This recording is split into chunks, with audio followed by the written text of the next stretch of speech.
turn it around. Is it that? There we go. There you go. Excellent. Well, obviously people can see you and me are live here. We are indeed. Right, so good afternoon anybody who's watching at the moment. A couple of minutes late, apologies for that, but here we are, myself and TRINITY4. Good afternoon. Guten Abend. Yeah, guten Tag. Guten Tag. There you go. And we find ourselves in front of the Bournemouth Town Hall building because we're going to take a look at some constructions in and around Bournemouth. Well, in Bournemouth, actually, not around it, because we're walking. And we thought we'd start at this place, a place that is very familiar to me in terms of meeting places, but never took a close look at it. And so here we are at the Town Hall in Bournemouth, and we're going to have a little look at some hidden history. I mean, not hidden in the fact that the buildings are hidden, but the storyline behind it, of course. This building stone says it was laid by His Majesty Oscar, the King of Sweden and Norway. Wow. On the 25th day May. Oh no, today's the second day of May. 1881. 1881. I think there's some symbolism in that number there, you know. Look at those Tauruses, double Tauruses right there. Yeah. But the pillars are the side. That's a very suspicious date all by itself. But that's the laying of the first stone. If you come this side, Sven. Yeah. We'll see the building was opened in 1921. Right.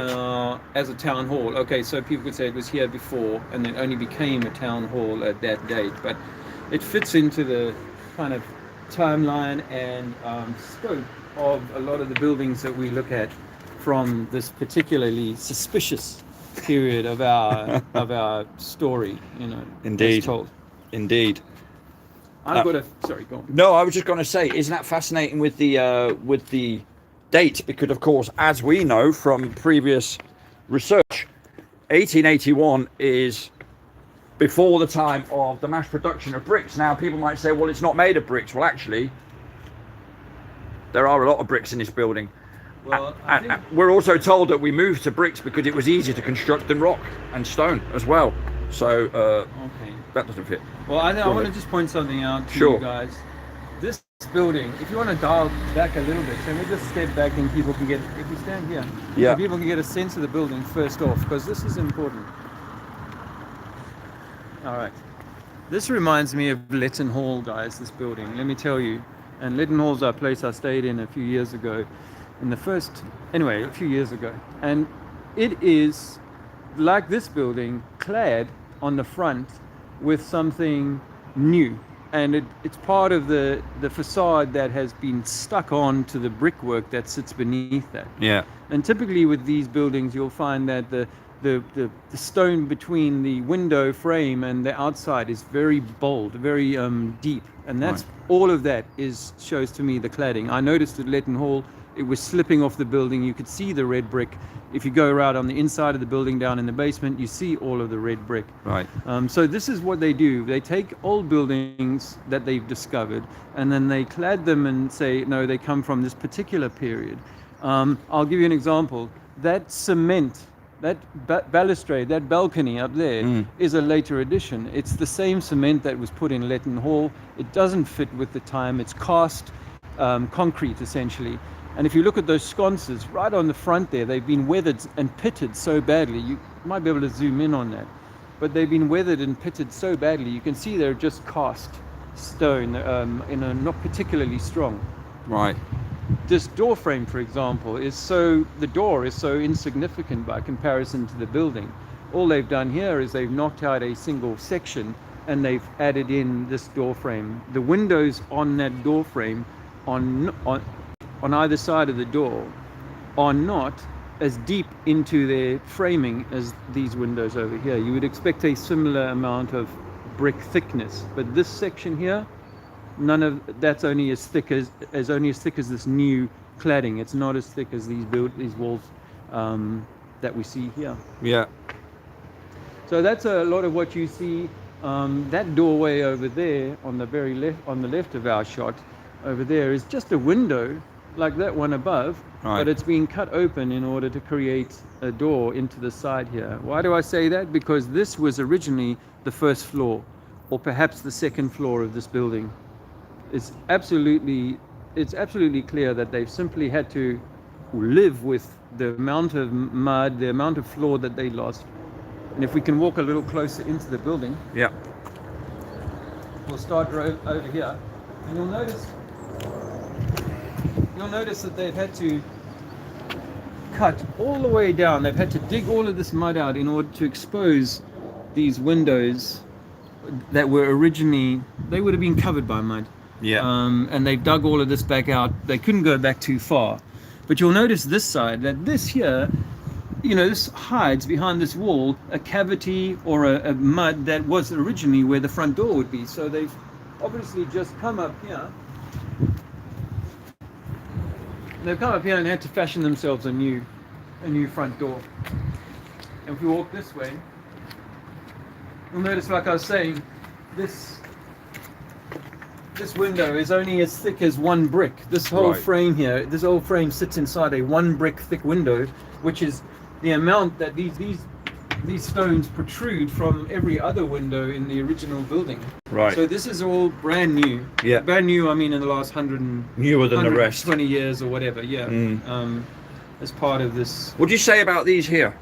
Also, The reason why I'm saying, because you see a lot of them, for example, in the monasteries, if you go and visit them, you have a lot of them in the courtyards. Yeah. These types, a bit thinner even.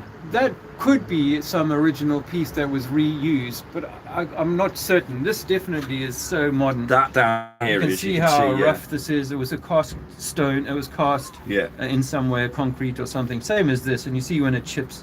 Yeah. It's just, I mean, you can rub it off now. See that flaking off there? Yeah. Can you imagine if all those old world buildings were made of this material? Yeah, they wouldn't last 500 years. Exactly. They wouldn't. This is a sandstone or something like that. It's definitely facading, isn't it? Yes. It's not a... This is covering the original brick building, but there's none of it here because they cut the whole lot out and created a new entranceway through here. Good thing it's a bank holiday. If this was a work day, people would be all over us like a rash. They would be on us like a cheap suit, Dave. And, nothing wrong with a cheap suit, but, every now and then. Yeah. Yeah, I mean, coming back in here, down in here, this is where, it makes no sense for a builder to go, oh, I'm not going to bother digging any of this out. I'm just going to hollow it out from the inside or something. Yeah. There's always a lot of moss and moisture issues down at the bottom of these things. Yeah. These windows, it just makes no sense to create all of this damp problem, and it goes all the way underneath here. And then you'll notice that this archway, which creates the new doorway, this archway here, is again a concrete cast that's been tacked on. You can see how the poor lines of the two stones coming together there. Yeah. This is all later addition in order to retrofit this building. And of course they've closed off that whatever window was once there, or whatever, and you see a lot of that where these things are closed. These things are closed right off down there. Yeah. So they have to be, because it's underneath this dark, dank environment. Who would want a window under there? But you see this all over these cities around the world. It's across the world, I should say. Yeah. Around the world would work on a circle as well, but it works on a flat thing because it does. We could walk around Bournemouth. You can walk around Bournemouth. You can drive around a roundabout. You can drive around. There's another sort of later. Yes. Oh wow. That's good to see there with the wall in front of it, like the moat, almost, right?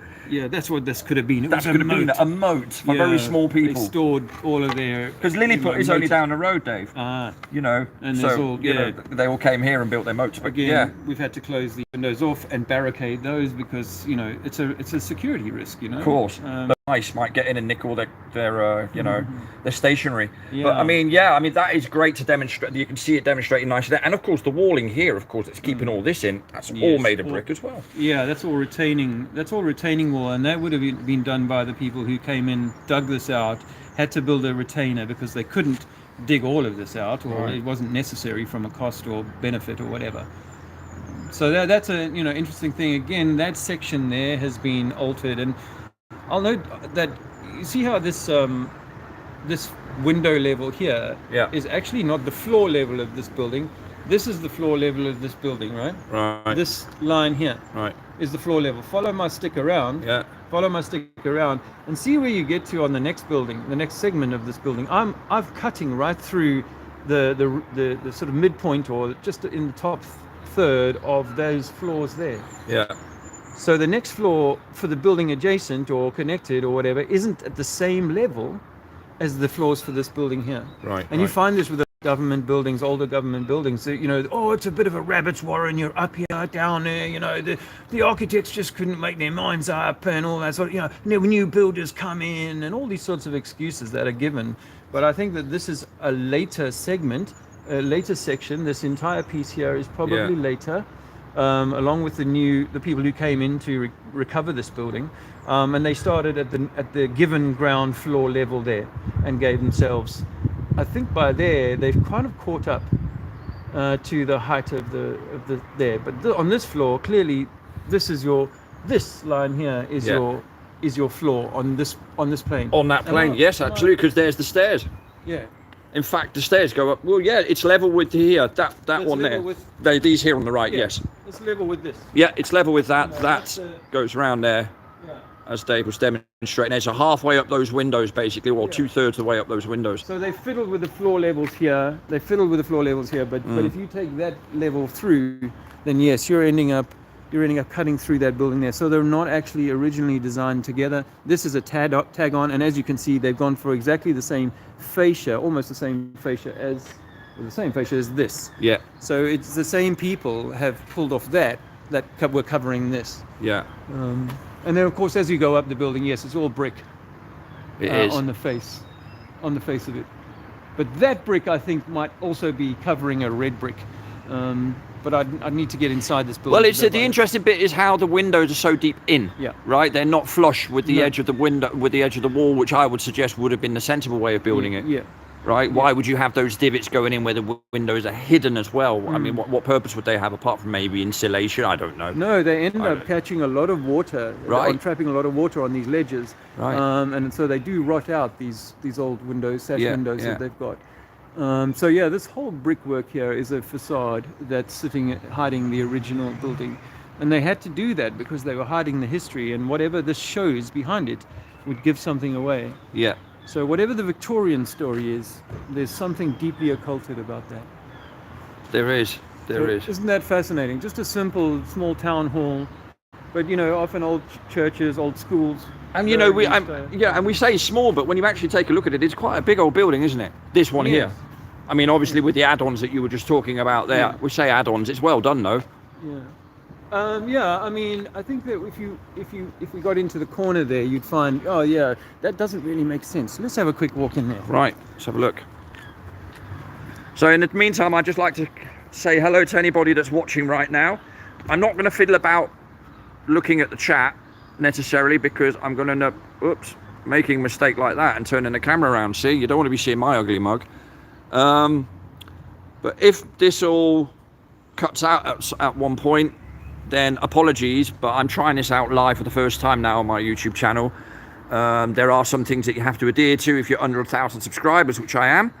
So I'm going to give it a go, and that's why Dave has kindly said that he'd come along and we'd take a look at some old buildings and stuff. We were going to do this anyway with the Where It's At channel, but for logistical reasons, for the moment, that is going to be on hold, and I've decided to put it out on my SvenP channel. But anyway, yes, getting back to what we were talking about. Right, so up this corner here, right here, I think if we just clear these cobwebs away, you can see that this has been glued on after the fact. No builder would have created two sections. He would have built, if he wanted to create such an unusual and difficult corner for yourself, right, he would have built these two sets of bricks together. Right. He would have dovetailed them in. But what's happened here is, as you can see, here there are gaps between, because this is one stone and this is a separate stone. Yeah. And they weren't put on together. They were cut. There's just the facade, like, two dovetailed bits of work gone together. It's an unusual angle to want to create, isn't it? Yeah. To create sturdity and stability and everything else. Can you imagine? Look at this window here. Okay, so these windows aren't the same, we can easily see for ourselves, but this person's looking into this person's, or this person looking into this person's lounge, or whatever. Or, this not very well thought through, is it? This is not how you would build. You would not create that wedge for yourself. This is the tag-on building. Yeah. This is hiding the original. Yeah. Well, it's about as nonsensical as building basement windows, isn't it? Yeah, basement windows. Basement window, we see a lot of them, don't we? You know, windows underground. Yeah, Strange. windows underground. Yeah, nice view of the sewage system. And a bit of view of that. I've got a lot of on my walking stick.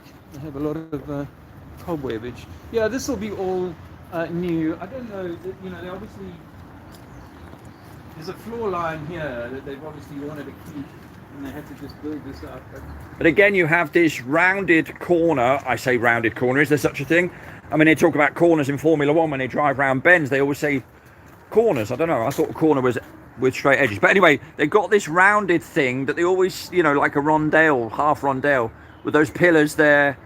And again, you have those, like the top of the plinths, you have those, the architecture demonstrating what we think is the toroidal fields. Oh yeah. Right at the top. Yeah, nice one. Yeah. I think though that now I look at the front of this, I think this might be original.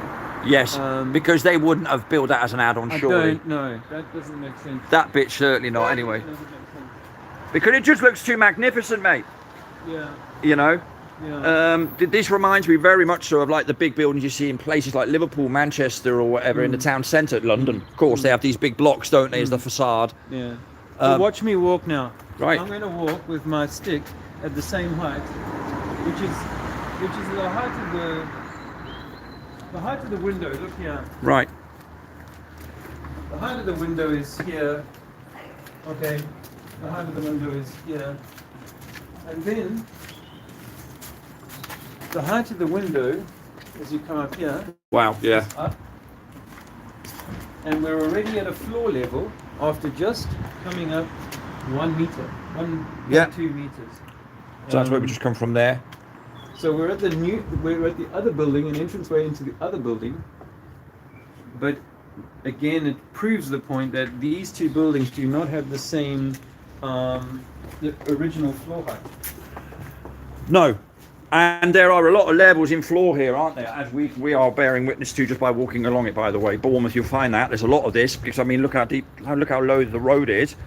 And then beyond the road, look how low the park is. So we're up quite a few levels from the stream, Dave. We are a few levels from the stream. You know, people could legitimately say that, you know, you build up the bank of the stream, and I can completely get that. Yeah. But I think it's also possible that you could come back and once this had been settled, you could come and dig this section, a lot of this out. Yeah, I would agree with you as well. Or maybe some of this, you know, simply washed back out into the ocean, and it was easier for them to access this. I've got to think that that's also got that same modern 1800s kind of feel about it. I think it might hide something, or it may simply be a testament to the people who worked here. Whatever's on top, though, well, maybe it's just weathering and it's all the same concrete, poured concrete shapes. Unlike that building over there. That one there. Which is, you know, it's got such a good quality. Obviously, the Antiquitech is a little bit knackered. I don't know what's on top there. Some kind of, maybe that's just it's probably interesting. Just a light, do you think?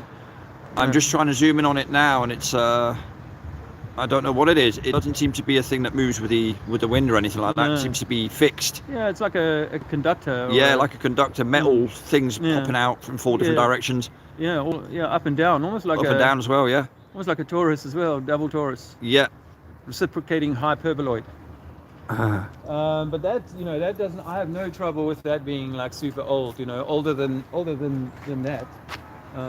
That memorial over there. Yeah.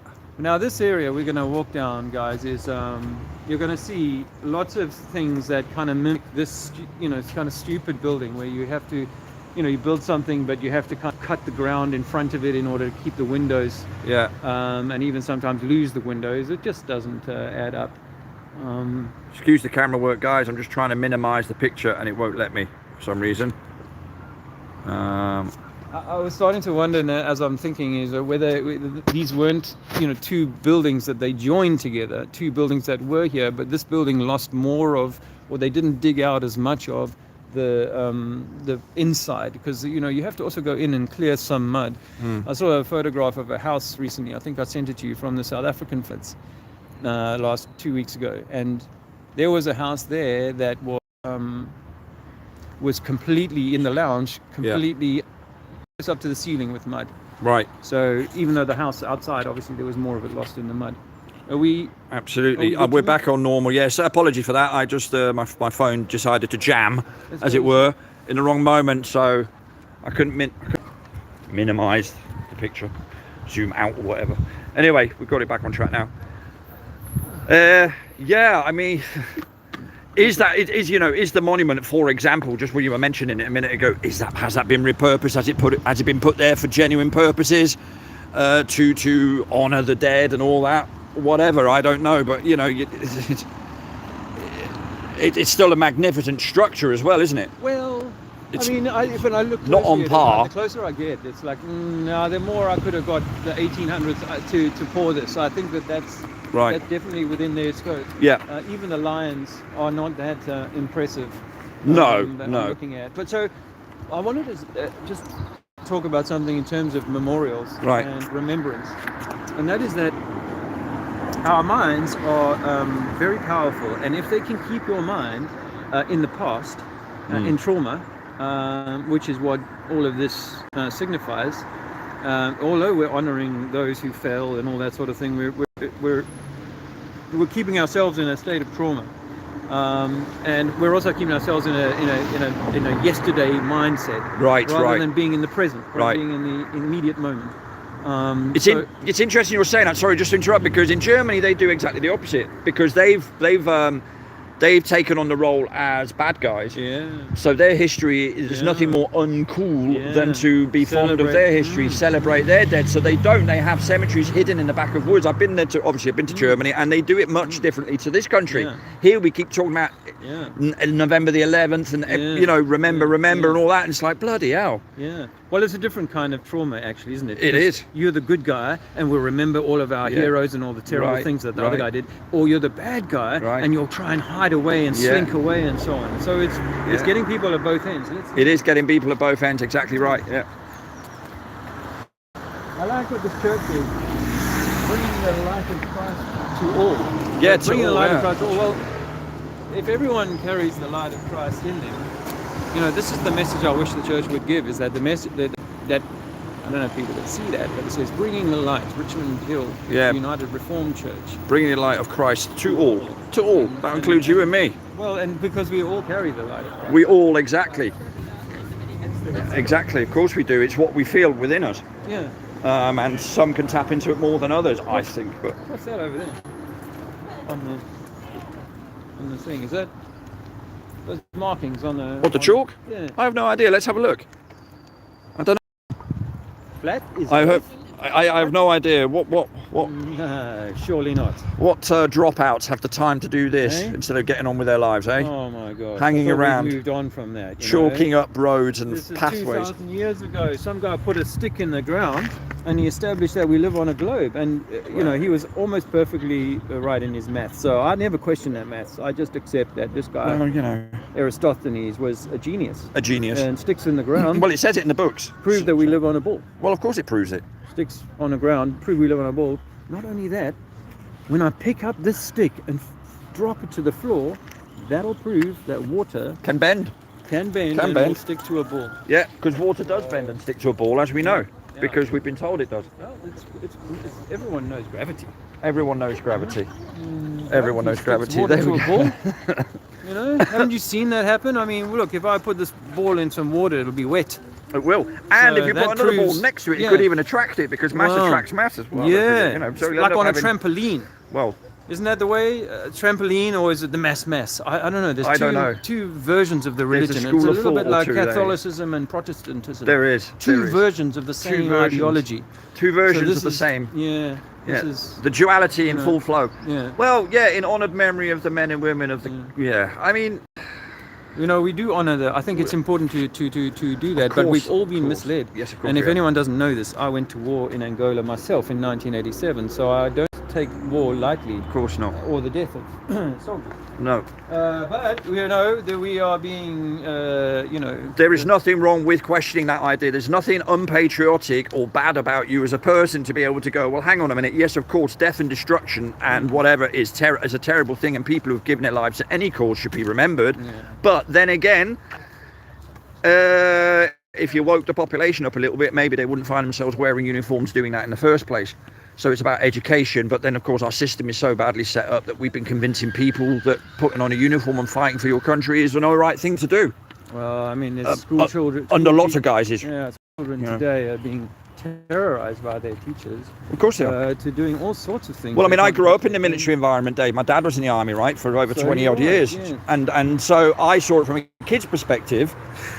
You can, we got we got the day off when Charles and Diana married, but we all had to go to school and sit in the assembly and watch this boxy Hitachi TV, right, for 4 hours or however long it was. Really? Yeah, well, yeah. Here's the story about Diana's wedding. We were like proper royalists in South Africa. That's how we were brought up, So when she got married, my family had a black and white, tiny miniature, like a little black and white TV. It was, it's really small. Yeah. And, it used to go in the cupboard at night because we'd only get to watch it for an hour or two every day once it came out. And I'm already 10, 11 years old, I think. Right. 12 years old when she married. So I get to take my family's TV into my classroom at school. Wow. And we all watched the thing on my family's little black and white TV. Wow. Because it's so worth watching. So there, I was sort of in some ways sort of helping the system, with its propaganda. Unwittingly, and I would I would have cheered, and I think I saw Diana sometime, cheered along and gone, Dave, I remember running home with a big smile on my face one afternoon because the Queen had come through right past my school with her entourage, and I got the first wave off her. There you go. And so I was all chuffed for a week. Yeah. And I mean, the indoctrination is so deep, and in different countries they do it slightly differently. With us, it's the royals and all that. And in America, it's their film stars, that's their royalty. They tried it with Kennedy to try and make them into a bit of a royal family, certainly via the media. Yeah. But at the end of the day, every country is set up to control their people in slightly different ways. It's all tweaked for purpose, isn't it? What works in England won't work in Germany and vice versa. Absolutely, it's so cleverly done. It's very cleverly done, I just want to put something else out, because this is going to really offend people that believe they live on a spinning globe. Over here with a black, green and white, you'll see this is a miniature flat earth model with a dome and a flat tennis court surface underneath it. Yeah. And then probably, because I believe it's an electromagnetic system, so of course there has to be another half to that. It has to have an underside. Yeah. And so it's some kind of egg, it's some kind of bubble that we live in, somewhere in the middle where matter takes this form and is hard and can be experienced in the way that we do. And we of course only see the bit that we're on. We don't live in the bits that we don't see, if that makes sense. So the realm that we see is what we see. Yeah. I mean, because everything is light, I like to prefer to think, are we still going the right way to the beach? Well, yes, if we turn a gauche, I think is left in French. Yeah, we can, that's all right, we can go this way and go around the other, walk this side of the... Yeah, so, we know that we could get the water to run downhill there and pool to a point, and then we also know that our rocks are porous, and so they can take on this water, and through various underground pressure systems, just like in your body, where your body is, happily pushing various fluids around without you having any idea of it. Well, the stones, the rocks of the earth are doing that through some let's say electromagnetic pumping system, and so the system goes round entropically in a, what do we call it, a reciprocating hyperboloid. Yes. Yeah, it's a torus that kind of runs in on itself, so it comes out of the corona and goes back in at the undercarriage kind of thing, and in between of that, well, then there's all sorts of exciting things that can happen. So that's the simple version of perhaps the terrarium in which we find ourselves. Have a nice day. Yeah. That hasn't blown your mind? Good with your homework, kids. Please don't take it out on me. Right. Sven, it's not his fault. Well, it's nobody's fault. We've all been seduced into going to war. Everybody's been misled. Everybody has been pipered, I'm afraid. How many good people are out there pushing the face nappy agenda? I mean, really. Okay, it's all passed a little bit here, but my friends in South Africa still have it every day. Yep. wherever they go, kind of thing. So Yeah, and you'll still see people going along with it because they just don't want that famous hassle. well, they don't want And to it's, hassle, you and they know- don't want to go against what the scientists told them. Well, of course, and they must be right You because see? they have letters after their names, Dave. Well, and they have a job title. Of course, exactly. Science. They've got called science. And they're employed by the government, which means they must be the best Well, they must be. of science. Of course, and we must trust in our authority. And as I was told a few weeks ago to straighten me out by somebody very wise, they said to me, "Well, Sven, you can't question everything, you know." I was like, "Well, actually, old chap, you can." Yes, I think that's the idea. I think that's exactly what one should be doing. Yeah, leave no stone unturned. Right, leave no stone. In fact, turn it around a couple of times because you still might have missed something. Yeah, but anyway, it never ceases to amaze me. But as we were walking along here, we could see that so we come behind the monument, and in the distance there, I mean, you see 3 spires, right? So you see the monument, then you see that looks like an Italian-style building there. Yeah. Then behind that to the right you have a church, and right behind that you have another church spire. There's 3, and there's another church there behind the trees, other side of the park. I'm not going to zoom in and out because it nearly caused my phone to freeze, as it were. Yeah, and don't let your thumb freeze over the like button. Well, if we you wouldn't don't want mind. that. We wouldn't want that. Yeah. Hit that like. We don't want people. Spread the word. Spread the word. Yeah, share it, please. Because this is definitely one of the most tangible truths that our buildings do not come up to code when it comes to how they were originally done. I can't read the small print. Mighty Atom asks, how old are the trees in the park? They look very old and big. Hi, Mighty Atom, by the way. I can Nice actually to see read some of it's come up now, the chat. Wow. Good. Well, tell Mighty, why have you not subscribed to my new channel, TRINITY4? It's a long time. And the Trinities, that's Yes. another channel, of course. Yes. That I did The recently name, subscribe to, actually. you did, I saw that. You saw it, good, Yeah, excellent. and you coined the name, the Trinities. I did coin the name, yeah, on a show with Roxanne and Jason, I do believe. The 4 of us were on a show yeah. talking about I think Globe I Life was stuff. already on the Globe Light tour by then. You were, because I joined, you were already on it. I replaced Adam. Yes. Adam left after his Yeah. Italian extravaganza. Oh, I thought he'd eaten apple. Maybe there's some apple. I think the Serpent got in the way and joined NASA. Okay. and got his mugshot in their logo. Still there now. Ah. Yeah, it's mad. But getting back to the trees, Dave, before we very unusually These trees are not digress. 100 years old. These No. trees are, that's a really good point to make, Adam. Is that these trees are, I'd say, less than 100. And what I believe anyway, is that the trees that were here don't survive the they don't survive the flood. You know, Right. they get drowned by the flood or washed away, and they often get washed away into these seams, which, 100 years later are dug out as coal, and Right. we're charged for them. Right. Because all that wood pushed together, with all that leaf and what have you, it gets really hot. If you've ever seen a huge pile of garden refuse, it gets really hot. So imagine that underneath the mud. Eventually it starts a little fire in there and turns these trees into charcoal, which we then have to pay for and whatnot. And let use down. to, Yeah. So I think the trees go away mostly. And I think the oldest tree I found in London was some 250, 240 years old, something like that, which is not how trees would survive if you looked after them. They don't really have natural enemies, do they? So they should be. I've been to an 800-year-old tree. Have you? Should be able, yeah, in South Africa. Right. I mean, I've heard there's massive one very old one in Nottingham where a man and all his friends lived with bows and arrows and stuff. So I mean, Let's walk on. Let's walk on. Yes, I purchased one of those scooters today to use to rent, and I parked it in the wrong place and got charged for parking it in the wrong place. So a £3 something journey has ended up costing me £8. There you go. I'm not going to start a GoFundMe. I thought I'd just mention it though. That really pissed me off. Excuse my language, but it did. I was very annoyed about it. So I thought, well, there's my coffee. But anyway, never mind. But again, in the background there, Dave, right? Look to the left. Yeah, that's beautiful, that. I mean, the red brick one. Look at that.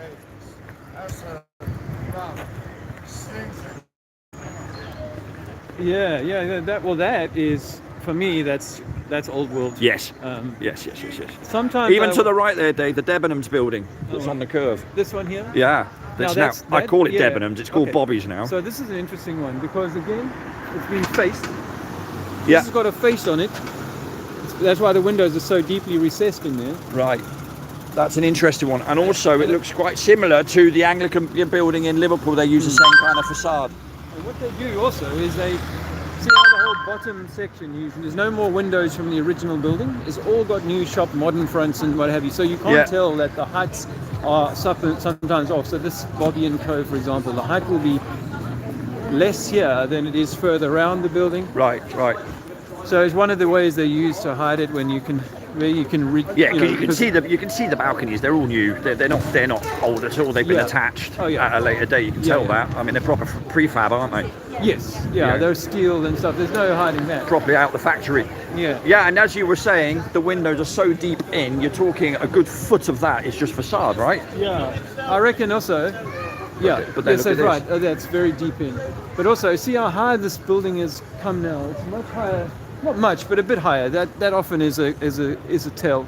And then the one next to it. Yeah. Well, now that's interesting, isn't it?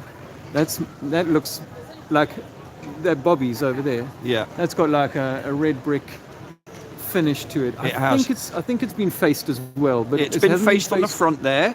Not as thick as this one.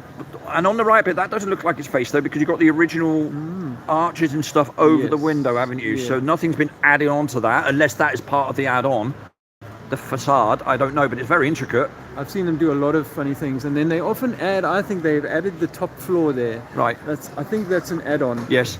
It used to make me wonder whether the roofs didn't cave in. Just where the top of Bobby's is, you would say, that level. That would be the last floor, but the bit above that would have been the roof originally, I think, and they've gone and added, maybe to account for the loss of one floor, or maybe simply because they lost a roof and it was important that they replace the roof. Like with Letton Hall, the Letton Hall roof was only 100 years old, and I know that as a fact because they had engineers come and look at it, specialists in that field, and they were looking at the roof particularly, and they said it was no more than 120 years old, the wood.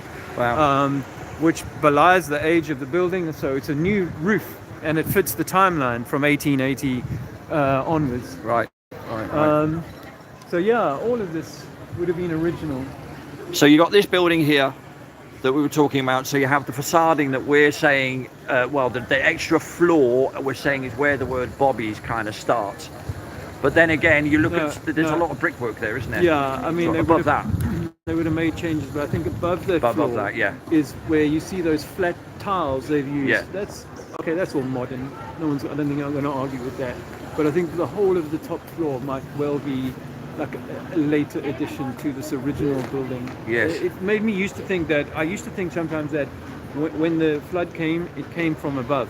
Even though it formed in sand and sand was moved and sand is left behind, if we're in a fractal electromagnetic universe, it is possible to turn ether into anything, I believe. So to turn it into sand would not be out of the realm of possibility. Well, anything that's of this world can be made into anything that's of this world, right? Because it's all of this world. Yeah. I would say, from a logical perspective. I'm not even thinking scientifically because I wouldn't know but how to explain that in the correct jargon. But what I'm saying is everything that we find in this realm surely is reproducible.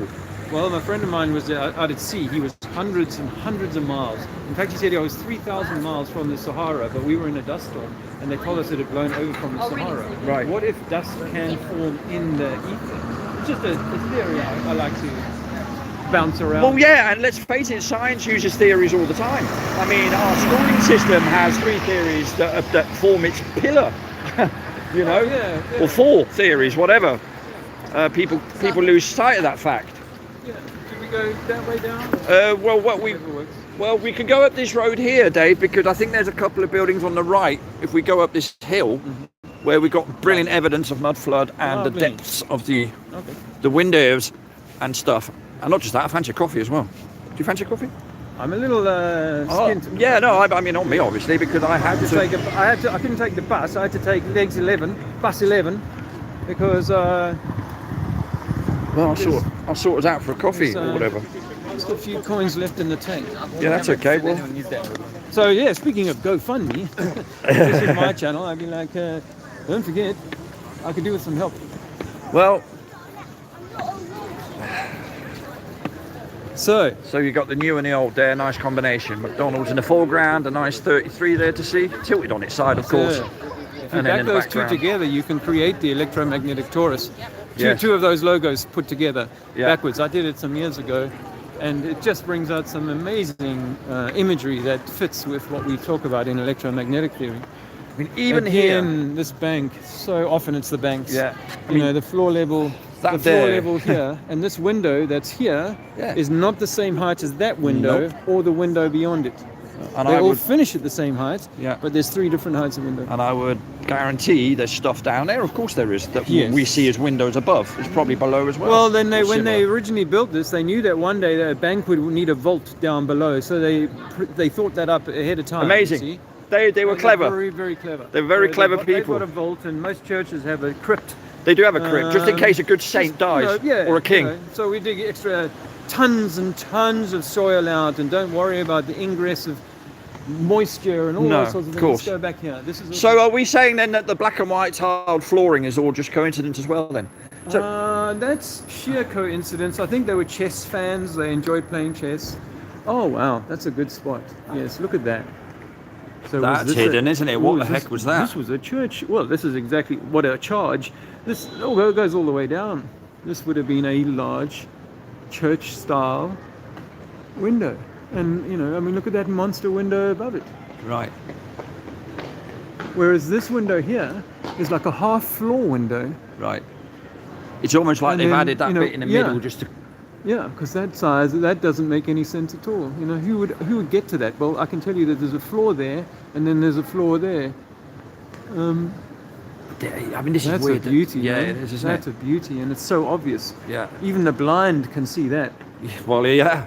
And I suspect we'll be able to go down here a little bit. Yeah. Let's have a look and see how deep this goes. Well, not how Well, deep it some goes. stairs down to a very, very narrow. Of course, they were much smaller in those days. No. Even though they built these massive buildings, they needed tiny stairways. Now, believe me when I say that just down there, I'm talking yards. There's windows. There are windows with caging in front of it. Like we said earlier, for security reasons, they'd need to Yeah. put bars in front. Of course they would. Yeah. You know, Like with that. Yeah. yeah, I mean, that's something out of Captain Bluebeard, isn't it? Something. You know, I keep see. your rum and your prisoners Yeah. in there. Well, they've gone for double security. 'Cause Double it's a bank, security. you see, so. Of course. And you know, the Bournemouth Mafia are world famous, so you have to Yeah. vault your banks up. Yeah. But I mean, this here is just quite an astounding. Because what they've done is they've plastered over that as well. You can see that quite clearly here, just above the cables. So just above the cables there, they've plastered that. Well, they've not plastered. They put a layer on the top Yeah. as a facade, right? Yeah. So this looks very church-like, you know? Yeah. To me, anyway. And then, yeah, they've just finished this off. And this is new. This here, Yes. this you can tell is modern Yeah. cement. Yeah. It doesn't match with the original quality. No. Absolutely. Um, And you know, as we can see here clearly, it goes well down deep into ground. I can't see it from here properly without losing my phone or dropping it down there. yeah. But it certainly goes well deep down.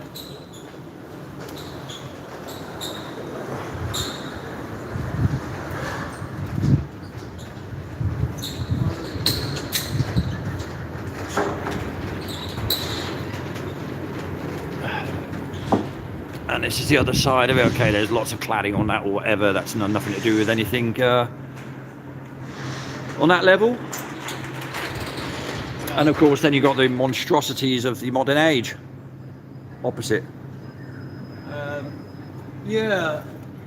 So right, if you start at the top there, you know, I often feel like that bit that's been added on wasn't the original design, you know. Right. So they've either gone to create a new floor in the loft, or they had to replace the roof. You can take your pick or have another one. And then if you see the fire escape, I would suggest to you, without having looked at this building before, that these have been cut after the fact. The doors that are the fire escape have a different kind of brickwork They do. above them. I'd say they've been added, they were cut in afterwards. And of course this, well not of course, but this brick section here all looks to have been replaced. So yeah, there's lots of tales that, wow man, they did a lot of remedial works on these buildings, and it matches with so many other places, you know. Right. What gargantuan effort was it to do that? Or did people have the power to try to kind of move things without it being as material we find it now? Well, it's going to lead me to the next question, and that was the general question, that is, and that would be, where then is all this technology that we think would have had to have been required to enable anybody, whatever the civilization, to build these structures? So what's happened to that technology? Or, like you're just saying or suggesting, maybe they didn't need that. Maybe they could move it themselves. Maybe they were large creatures that didn't require technology. They could just pick a roof up and plonk it on the top of a building, or a dome, or whatever. I don't know.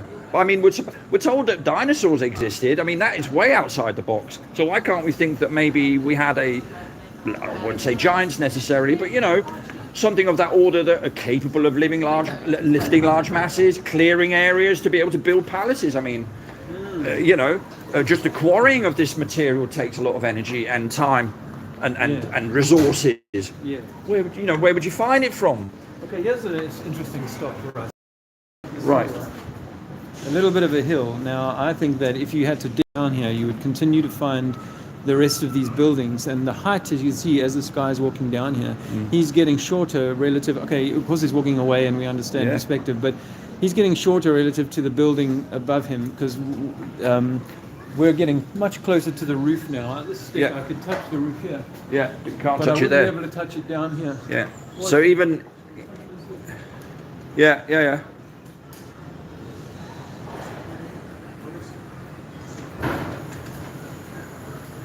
It shows you the gradient, doesn't it? So it's a gradient on the building, which you could say, oh, well, they just wanted to dig into this hill. Okay, fair enough. But I'll show you here. Across the road. Watch out. Oh, yeah, you're okay. There's no car. You just turn him right. So immediately in this car park, we can see we're driving off the road and then immediately down. Yeah. No, they wouldn't have done that. They wouldn't have said, oh, well, we're just going to... And it's only a half floor down, by the way, Right. That's not actually a very high floor. So no, these things don't... Yeah, and it goes further up there. I mean, that's all uphill where we're looking now. Look to the right there. Look at the right-hand side here. Yeah, I'm not going to suggest that there was simply one level here and it's just deeper and deeper, so much deeper. No, it could have been a bank already. Yeah. I often see a similar, but not exactly the same amount of sediment evidence as you go up the hill. So sometimes that evidence will be less deep if we go up to the top of the hill.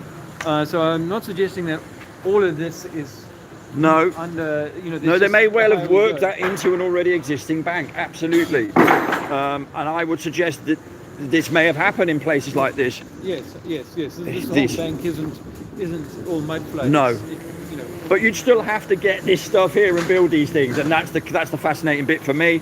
Is like, well, the logistics of it is what I can't get my head around, because it just does not make sense in any way, shape or form. But I mean, again... Oh, another Catholic church. Another Catholic church, right. yes. Yeah. I actually, I picked up on this one earlier on. I made a little video. I'm going to clip it onto my channel later if you guys want to see it. Yes. I made a little video on my way in of this one. It's a Catholic church. They were in the middle of a service when I came in. Right. Earlier, but I was contending that this is the floor level for the church. Yeah.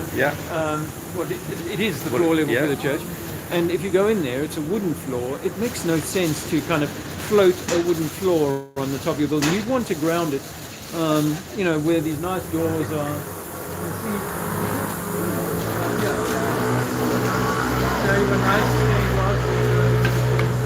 which might be later. I would suggest that these window frames are actually part of the hoax. Yeah. They've covered the original, whatever original was in this space here has been covered up. These look too new. Yeah, I would say so as well. Most of this facade, I think, is new. All of this, I think, has been put on after the fact. But over here, it's got 1898 on the well spotted. on the thing there. 1898. Yeah. See, no, these are the Victorians that come in and rebuild. These are not the original. Right. And if you go up onto this flat, on this section here, I haven't been on this one, but I've been on enough of them to know that above here is just a flat section that has to have, every 5 or 10 years, they have to tarmac it, because it's so much water gathers on top here, and they get water ingress into the buildings. It's a real problem. So this is a later addition. For some reason, because they were much smaller back in those days. Of course they were, yeah. This was for the average height person. Yes.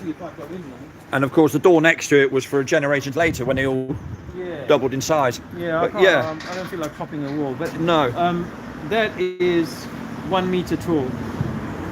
And so this section here is all add-on, or they didn't dig this out, this Right. segment here. Right. And then up to the floor, that's the door to the church. Not very impressive given the beauty of this church. Right. That's the door there. Let's have a swing round and see. Now we're up to come all the way up to the floor height. I came here one Christmas Eve, I think it was, for a midnight mass, I do believe, years ago. Anyway, yeah, I mean, Yeah, this looks add-on, new, sort of fascia. If you can get inside sometimes into some of the nooks and crannies, you will find evidence of the original brickwork. Wow, this Norfolk Royal Hotel is another cover. You see, and you then we just swing can't get round. away from I it. know. Then you swing round, and then behind us, there's this. Wow. And again, that goes much deeper That's down. below the street level. Yeah, it's well which below the is street level. Okay, you're getting water running in there. It's just not that But again, impressive. why would you build windows that low down if this wasn't, if this was already here and you're building into an already existing mound, Yeah. then you wouldn't put windows in. No, you wouldn't. You So- might have some underfloor storage, Yes. under road storage. I would accept that. Or even to keep up with the architectural facade, maybe of keeping up a pattern of some sort, but not like that where it has no No. practical value at all. No. And you've still got And to that dig in balcony's too low, for this. Yeah, right? yeah. I mean, and then so you've still got to dig in foundations for this. Yeah. You know? So what's that? For this building, another 2 meters? Yeah, at least. Maybe Yeah. 3. Yeah. You know, on that. So Yeah. and you know, this has been standing 150 years, 200 years, they Yeah. say, with no problems. Looking up on the roof though, that smacks of Letton Hall again, you know. So that roof is an add-on. I'm pretty sure of that straight off the bat. It looks so much like the Letton Hall roof. Right. Those who know my channel will remember what's his name, Soames. I think his name is Soames. He's the guy credited with the Bank of England job. Right. Right. We were and mentioning that. Yeah, Yeah. there's a museum for him. Right. And he's the guy who did this Letton Hall, and the roof looks almost identical. And I see there's a man up there fixing them because the roofs don't do very well. But this building is a beauty. It is. Very nice. A nice choice of colour for the paint as well. Norfolk Royal. Norfolk Royal. Yeah, so this metalwork you see on the front, that's very Victorian. That is, And yeah. that they use that a lot to add on some balconies, to create some cover. And if you add the Victorian balcony and the steel works like they do in Boscombe in the Sovereign Centre, the indoor shopping centre, for example, then you get the impression that the whole work was Yes. from the Victorians. Yes. And it nicely fits in, doesn't it? You Well, know, you might even have pictures of people constructing doing that work it. to it. Right, yeah. exactly. Because why? Because there's some scaffolding on it. Or doing the roof. You know, Yeah, doing the exactly. roof, you So know. when you got scaffolding halfway up a building, it doesn't mean to say they are in that moment constructing that whole building. They are just adding, restoring, whatever they're doing. But again, quite an interesting building to Well, the we left. could just have a look All at that bricks one. as well. It's all painted white, but it's a brick building. Yeah, just hold on a sec. Yeah. I wouldn't want to get run over on a live stream, my first ever live stream through YouTube, and yeah, there's no hospital nearby, so I'd be a bit careful. And I don't think we'd be banned for that though. No. Can't tell people not to. Oh, look at that, guys. Obviously the Hive here, dental studio, so there's no one here. Let's have a look. So they're not awake there. We're not trespassing, I don't believe. So look at this. So here, again, this is an old building. It looks like a building that nowadays would be used for a consulate somewhere far away or an embassy. Yeah. That sort of building. I've worked in them. I've worked in one called Tedworth House in Tidworth. Has a similar facade with the pillars and very, what we would call imperial kind of building that we would attribute it to our people who invented snooker in India, right? The Brits, you know, while they were busy ruling over people, they're busy building these as well. But look at this, and the ground is bricked. Oh yeah. The ground itself has brickwork. I would suggest to you that brickwork they've reclaimed from the original works, because there would have been bricks that they could have broke off and reused because remember they were creating this new subfloor. Yeah. All of this will be new subfloor, full of moss. Real problem to keep wet, dry. And of course under there they've created a little room. You can see the window there. There's probably a little boot room or whatever. But again, it's just so tacky compared to the original quality of this building. Absolutely. And then when you look up closely, it's white, but of course it's all brickwork. It's a brick building. And again, they've added facade to it. Well, they may have added facade. I don't know, because the bricks there are coming right out, unless that's added. I think they've fixed this building as well. Yes, of course. Yeah. They've added a facade to it. Added a facade to Do it. you remember, because they're doing a lot of alterations. They're turning windows into doors. Look at the background. It's all bricks, isn't it? Yeah. This is, yeah. I mean, this could be add-on. This could be the Victorian add-on to the original. Right. I would suggest very much so that this is add-on. It doesn't make sense. Once again, you're looking at very strange-looking window thing. I don't know if you can see it in there, but it's a mess. Right. None of this is very neat. So I don't think that this is part of the original. But certainly this is.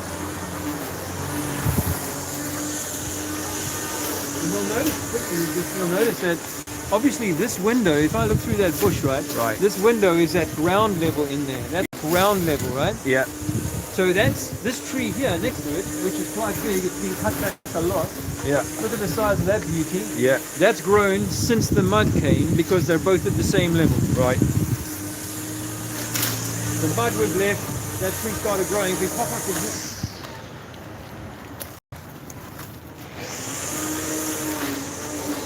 Yeah, look at that. I mean, you've got moisture trying to force its way in under this window, in the window on a wet, windy day. You just obviously we know. I mean, even a layman would see that It's goes hard far. to excuse that. Yeah, guys. it's hard to excuse. It's hard that. to excuse that. And of course, with the tree next to it, as Dave just pointed out, very interesting. Yeah. Yeah. I mean, really. You wouldn't build a window for that height. I mean, just you wouldn't. So when did this all happen? This is the question. When did this ground level come up to this? Well, they may have done afterwards and just said we'll have the windows from there up, but I don't know. No, Let's go. This down.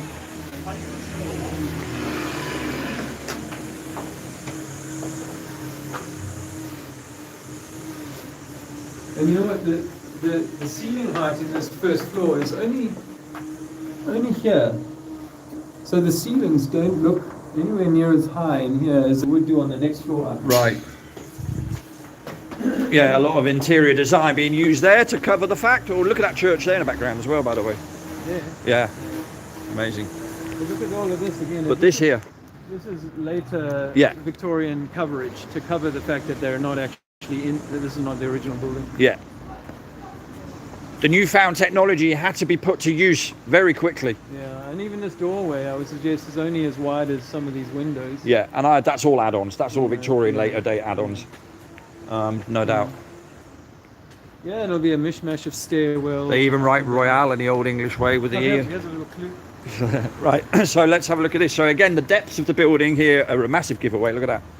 Do you really think a clever builder would do that? Yeah. Who builds buildings to have the windows down there? Why would you do that? You would not. So you just wouldn't. After the fact, they've had to kind of put all of this. You see this kind of glass as well. Often in London, Victoria Street, other places, you've got this glass hiding, giving some light into the lower section. But this is just concrete again, after fact.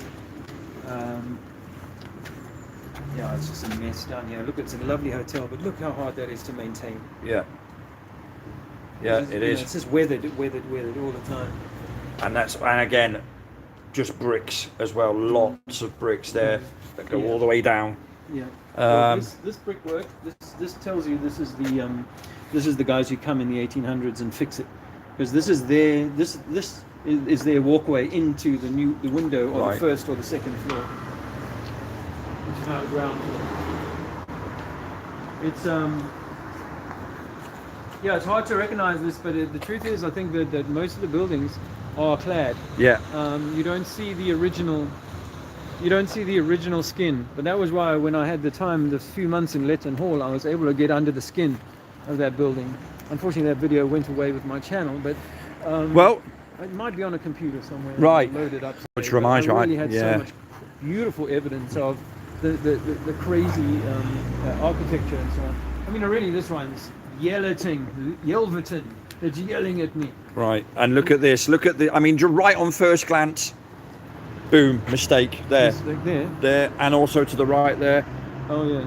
The half window, that's added on. That bit there. That half window is in a staircase as well. That's a stairwell. That's an add-on. It's just, I mean, look at that sconce above it. That you did not create that. What a tremendous bit of work that is, isn't it? I mean, look at it. Yeah. Well, and that would have probably had something standing in it. Yeah. That's typically what you would put a coverage like that. So you don't think they put something beautiful there and just knocked up this building opposite it and thought that'll do? I mean, look, the point I'm trying to get my head around, amongst other things, is the amount of effort that went into building a building like this. I mean, the architecture, the work it's there to behold, and you just think to yourself, well, what were the purpose of these buildings? Who was building them? Who was living in them? And something clearly happened with the ground level, because you can see it beautifully demonstrated here. And if we go on to this wall that's also been added on here, that we can clearly see it's different bricks. Right? And it's so easy to see. Yeah, very easy to see. There's an ideal way of seeing it. Nice contrast. I mean, look how deep down that goes. And that's just right in front of me. They're bricks all the way down the side of this building. Yeah. All the way down. You know, and it goes further down than that. And, you know, I was told that concrete was so advanced and everything. Well, why wouldn't you concrete floors and use that? But anyway. And this is part of your design here, is you have to have this retaining wall. Right. You know, you would have to dig, before you could build, you would have to dig this retaining wall, but actually you'd have to dig further back, because your builders couldn't construct in that little space there. They would say, no, we can't build up here in this tiny, less than a meter square space you've given us. We need more space. So you'd actually have to dig back even further, and then fill it in. And, you know, when you're talking about terrace houses, it's really hard to see how that could be done. I mean, it's like believing you could live on a spinning ball. It's as crazy as that. You're almost suggesting that beliefs would almost act as the enemy of knowledge. Well, Dave, belief, lies, the lie. It does indeed. That lies beneath belief. Yeah. And there we go. I mean, you can see that the depths there demonstrating. And again, that will go far deeper down, because you wouldn't have built. First of all, it's nonsense to build windows that low. Secondly, they're not your ground floor windows. That goes deeper again, that building. Much deeper. I'd say. Absolutely, it does. Yeah, I'd say. And of course, they've got the walkway, the gangplank. Right, the gang. Here we go. So, if you haven't brought enough loot back from the Spaniards as a pirate, you will walk along one of these. Yeah, here's the gangplank to cross into the new the new door, which is an old window. And of course, nothing gives it more mysterium than calling something a chambers. Yes. Right, but if we take a step back and look at it from, I'll go to the other side of the road without getting run over. So there we go, there's the building right there. It also reminds me a little bit of, I don't know if you guys know this, but there was a building called it's still there actually, a building called the Dakota Building in New York. And it's famed for a couple of things. One of them is allegedly where Lennon got shot in 1980, but I think there was also a film filmed there. Was it Rosemary's Baby or something? I can't remember. So it's got a bit of a Polanski connection as well. All that. But anyway, this building kind of reminds me of it at a glance. It isn't the same, but it's got those like very sort of pointy gables, and it's a corner building, and you've got your gargoyle type things. You know, that on the wall there. I'm not too sure what creature is depicted there, but yeah, it's you know, it's, you take away the buildings to the left there, Richmond House, where that car's just driven past there, you know, that's obviously a new building. So they've left some standing, they've taken some down. But I mean, the thing with this one is, you know, you can see how that's cut into the ground. They've built it into the ground, and like Dave just said, they've had to put a retaining wall in to then be able to concentrate on constructing the building. Well, there's your retaining wall. We're stood on it here. Right, so you built all that first to then build that. So when did you do that? Because that would have had to be pre-industrial revolution, and there is no way on earth that we ever had the technology to do that. You know, according to this plaque here, 1891, built as a temperance hotel by architects Lawson and Donkin. 1900 to 1930, it was the Granville Hotel. 1930, it was used as offices. 1985, refurbished. Built in 1891, or completed in 1891, the Granville Chambers. Now, mass production of bricks, and I'm going to keep repeating this on the videos that I do that involves brickwork, didn't happen until 1885. So they had 6 years from the first factory that opened to get all this done. And don't forget, this is one of many buildings in this area that is constructed, made up of red brick buildings, right? The significance of that, varies. We know about the conductivity and all that sort of stuff, and the benefits of having red brick building. There are different types of bricks and different types of red bricks. There are also different reasons as to why red bricks were used in the first place. The official story from the UK, and this is the truth, according to them, is that they use red bricks because they're easier to see, right? But they certainly wouldn't have been easy to quarry, and pre-technology it wouldn't have been possible in my book. Not the way we're told, just not possible at all. Anyway, yeah, just giving a quick. I was just saying how on a glimpse from the side it reminded me of the Dakota building that is in New York, the one where Lennon used to live. It has those tall gable spires and also gargoyle-like creatures. Yeah. What the heck is that depicting? Is that an eagle, or what is that? Or is that a cross between an eagle and a... It doesn't look very well anyway. It's got a dead one. It's got a dead one under foot. its...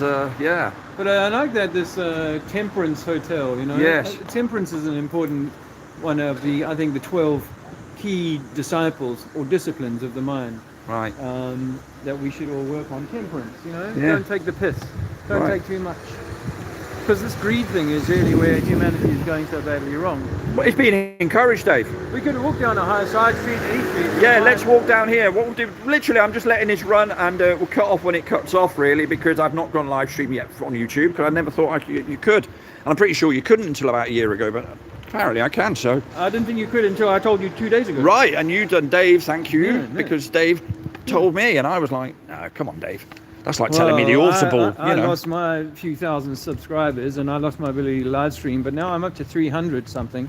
You're shooting through the ranks. I can live stream, but not for long. Well, So I might live stream again. I did the other day, but I might live stream again. I'm getting really juiced up for, you know, doing some on the street activism. Which we will no doubt get round to doing, and I can't wait. You know, it just feels. I feel a certain energy towards that. All the way we're walking down here, the floor levels are all changing on these buildings. Can I just check something here, Dave? The Theatre Royale, 1882. Now again, it's the dates, right? This was built in 1882. Well, the brick manufacturing didn't happen until 1885. And they were busy putting bricks in that other building. Right, and they were 1881. and they were also busy building the Corpus Christi Church in Boscombe, and the 10 other churches all made of bricks, and the water. So it just goes to show you, 1887 onwards, used as a town hall. Why? The other one wasn't ready? When? Wow. Really? Okay. But it's these dates. Theatre Royale, 1939 Services Club. Okay, so anything from the war, right, fine. Doesn't really matter. But, you know, that there is interesting. Is that something? Yeah. Help yourself. Thank you very much. Now, can you see this sign? We always want to follow the rules. Please respect our neighbours and leave quietly. Right, Let's go. okay. Quietly. So let's go quietly. Let's remain quiet. Yeah. Do Yeah, what? if we left, oh look, they've had to brick See, all of those and look windows at the in. brickwork. Look at the Because brickwork. It's a casino. And this brickwork will go down into the ground. It will go very deep into the ground. It have to, because they built retaining walls around the corner.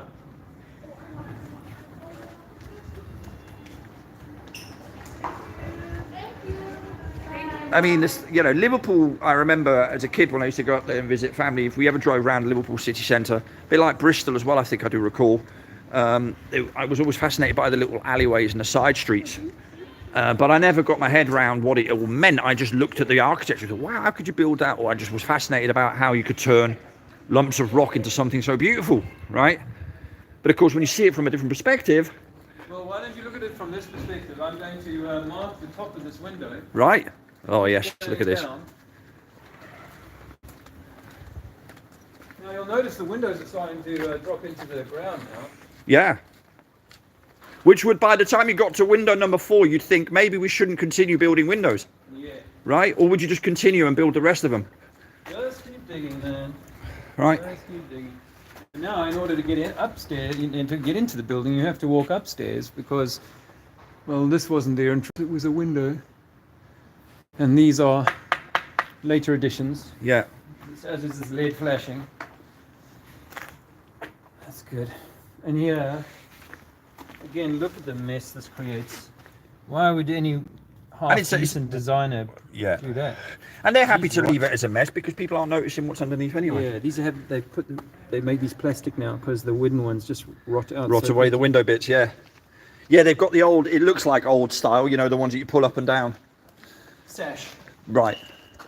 Look at that. Look at that. I mean, and then right next to it, look at this here. And then, yeah, another big retaining wall. So this is where they must have dug out. It's called Verulam Place. Verulam. And this is the wall. Yeah. And obviously, because behind here will be dirt up to this point, this is drainage for the dirt so that this wall doesn't implode or explode. Right. The drainage will come down this On the hill. other side of the street, you know, same builder, same stupidity. Yeah, those builders weren't very clever, were they? You know, again, these doorways are just cut into the original, this brickwork here. Maybe, no, that's not a clue. That's not a clue. But down here, of course, again, lots of aftermarket alterations. And again, I think facade. yeah. I think facade, and not as deep as the other one. Look at. I mean, look at that. That just breaks away, that. Yeah, and look at this. It's not as deep as those other buildings. No. Obviously, this is not as impressive, so one could say they didn't go as thick. But these are still very thick walls once you've added this facade. Yeah. Doesn't help you much, nevertheless, with the heating prices in this country. But by the way, not for the doorway. The doorway is a very thin stone. It's one brick thick. Barely bigger than the windows. Yeah, barely bigger than the windows. And there's your window, and there's the doorway. Possibly by necessity recessed because they couldn't do the stairwell on the street. They had to do the stairwell into the building, lose some of the building on either side, and then create this doorway, which is thin. And I don't mean the door itself, but this work here. Well, that's timber. It's not even concrete or brick. Yeah. So yeah, it becomes a little bit kind of embarrassing if you're trying to suggest that across the world millions and millions of construction projects went on digging themselves into the ground. again, cheap doorway. Yeah. That's just a wooden frame. Just a wooden frame. The door is barely bigger than the windows over there that we just walked past. Okay, they got a bit smaller here, but it just, you can tell the stairs have been. Yeah. And it's both sides of the road. So you got this here, so they built on both sides of the roads buildings with basement windows. And this is the coal bunker, obviously. Of course. And that's why they had that. That's why they had them for very small people. Only kids access the coal bunker, Yeah. or people from Lilliput. And now we've gone from floor level here. Yeah. To suddenly ceiling level. Oh, look at that tiny floor by comparison to the ones above. So yeah, this is tagged on, obviously. It's tagged on, and it works as an illusion as well nicely, doesn't it? Oh wow! You want to come in here? Yeah, let's have a look. Look at that! Look at that! Yeah, that's what you want. A little bit of bird action. Bit of bird action. Blimey. Right, so this is. You're going down. Whoa! You're going. Wow! Look how deep this is going. That's coming up for 3.5 meters, mate. Jesus. Can you see me still? And you can still go deeper. See that? Unbelievable. I'm on the street though. I could go back a little higher. Unbelievable. And there's water already. You can see water coming up to the level of where I'm at, just below. Okay. And there's drainage here. Okay. But the door here is very low. It's very squished. So obviously that goes far deeper down, because people were not a head shorter than me. Yeah. They just weren't. People weren't midgets back then, even though we're told that they weren't. No evidence of that at all. That's a long way down, guys. That is a long way down, and that is just from the back entrance of the building we've just seen out the front. All bricks. All of it is bricks. And again, this is a cladding.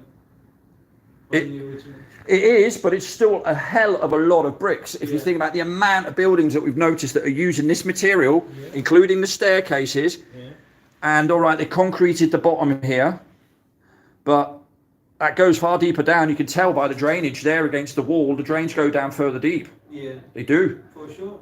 That is deep down, mate. That's a nice one. That is a nice one. Look at that. Yeah. Well, yeah. Come on up, man. Yeah. Interesting. So now I'm back at street level, Right. but that's definitely lower than the corner. It's definitely lower than the corner. Definitely of this lower than that, street, yeah. I would say half as low again. Yeah. Yeah, definitely lower. I mean, it's quite interesting. That's, I mean, yeah, killer, you know, and that doorway there is very narrow, very short. It is. By comparison to the garage height, Yeah. just further down. So, And look here, let's go to the HSBC. This reminds me very much of the buildings in Whitehall. yes, the same cladding. Right. Same kind of power and authority is being... Go in here. Just down here, it'll be...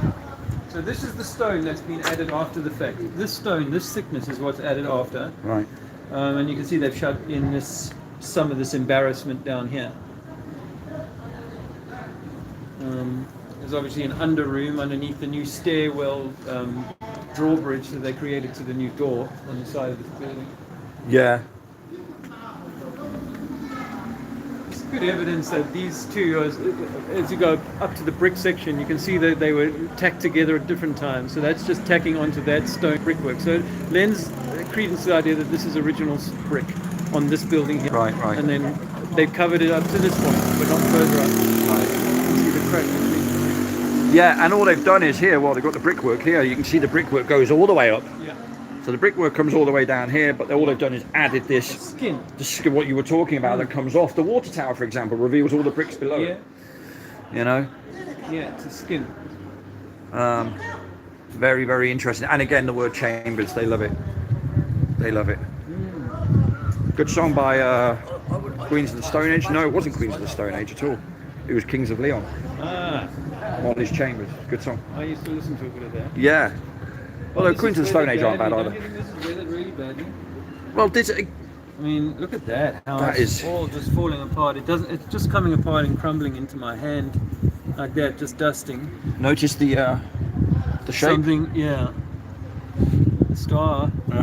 There's something behind I that. think that, or it was a glue that was hiding. There was something glued on here at some point, possibly. But yeah, look. I mean, this is all just flaking off.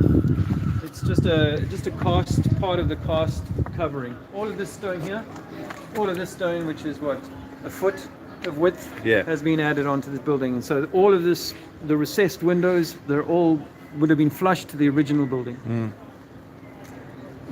This is Barclays Bank, by the way. One of very few banks still left on the high street. But again, it's the banks, all the insiders, all the insiders that get these buildings, and they have to look after them. They grade listed 1, so only certain builders can work on them, and only certain things can be looked at, and they all have to be signed off by some group of mason managers. Here you have that pattern a bit more visible on the right hand side here. That's better. So there we go. How did it come off the other one another way other than it's been stuck on? I've got a feeling this is a stick on, my friend. There's a glue here. This has been stuck on. Yes. It's not a carving. This is a piece that was added like a... Yeah. You know, Yeah, that's that. If you bash through that with a hammer, you'd smash through that, no Oh, problem. easily. This you wouldn't. I can feel like my hand. Yeah, absolutely. If I hit it too hard. Good thing it's a bank holiday. It is, which means they're closed. So It's quite developed. So you're... Sorry, you were going to say? no, I was just going to say. So here's your Barclays Bank, and here's your HSBC that I've said right from the start. The logo of which depicts your face nappy. That's exactly what it depicts. Yeah. Anyway, yes, very. I think it's also hiding the hyperboloid. It's, you know, if you see the hourglass with the red there, right? Yeah. That's what a torus looks like. And I believe we're a triple torus, which is why I called myself Trinity. Right. Well, part of the reason why. And so it's a triple torus, and there I can see that. The two outside arrows, the inside white ones and the inside red ones, Yeah. they create that triple torus. So they hide it, they know. Which Yeah. way should we walk, I my think- friend? Should I we think- walk this yeah, way or yeah, that way? Yeah, I think so, because there's Yeah. a lot of shops this way. There is. And they tend to hide the facade. I mean, look at this Beale shop over here. You'll notice that the height of the shop front is much greater Yeah. as you move around the corner. I mean, that looks like a load of building the same height is missing below almost. Yeah. I mean, that looks like we're only halfway up. Yeah. You know what I mean? That, Yeah. you know, in normal times that would be like high up for How us. deep were you? Let's go and look at that one over there. How deep were you underground now? You were like 4 meters, maybe 4.5 meters underground. Yeah. I was thinking that it was three good- heights of you. yeah. There were 3 heights of you. Yeah. Which is, I'm 184, so well, there you go. 6'1", yeah, so you know, 6'12", 18 feet. Yeah. A good 18 feet. Yeah. Little alleys like this often, you can't get into this one, but little alleys like this often you'll find great, bits of evidence that, or clues or information. That Well, again, suggests- on the right there, well, what is that there? I can't see. It's just the way they have to do fire escapes and things. They often give away Yeah. things. And, they don't cover things up quite much if they're in the basement, in the back behind the facade. Perhaps not such an important building. But I noticed this one over here, so I thought, Yes. and it looks like St. Peter's, another church in such a Yeah. tiny. Yeah, I know. How many beauty, churches have we walked past now? That's about 7. Yeah. It's crazy. And who built all these? I mean, when did they have the time to build these? How? Yeah, there would have been like 50 people possibly for each church. You know, We talked about Boscombe, which was more developed than Bournemouth allegedly back in the day, right? Oh, no. And Boscombe had not even Boscombe and that whole area didn't even have 800 population at the Right. time that we're told that all this was built. Yeah. And Boscombe was supposed to be much busier and affluent than the Bournemouth area. Well, I find that very, very hard. Well, we know it's lies because this just does not make sense. You know, I have actually been in this building once. They had like a Christmas carols. no, I was round here doing a seminar with some workshop, and afterwards I popped in here. The door was open. I heard some music, and I went in, and they had like tea and cakes and stuff like that. So I just sat in there and listened to the choir for like half an hour. I love the energy of the church, actually. Yeah, And I've been yeah. into a lot of churches over the last few years since I started looking into Quite nice. the Mad Flood and our hidden history. And I have a good, but you know, I used to have this bad rapport with him because of my feelings about how religion Sure, has sure. controlled the world. But look, Dave, if you look at this, right, you've got the church here, but look over the road. Right, you've got that red brick building on the corner. Again, you can see the levels, right? You can see that will be a similar thing to where I just was with the 4 meters or whatever. Yeah. You've got the same over there across the road, not the one to the left, that looks newer. But this one here, which is, Westover Chambers. yeah, and you've got the one over there, it says 1887 on the top, next to that one there. Again, built all around the time that the mass production was literally just about up and running. Right? Yeah. And this thing here, It's gargantuan. it's unbelievable. And again, you know, you can see the depths of it. It looks bottom heavy, it looks squashed.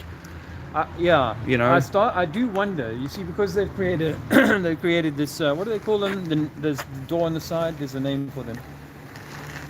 They created this door after the fact. They created this door after the fact because I believe that's into the current floor height of this building, and it won't have been the original floor height. So that means that this doorway can't have been original. Ergo, this could have been here and go deeper, but I would suggest this was added on, all of it, to the side of the building to create the effect of this was the original build. And we can look at that. I mean, I've not looked at this building, but we can look at it and see. We can't get in there. We can look at it and see whether we can kind of make that call here.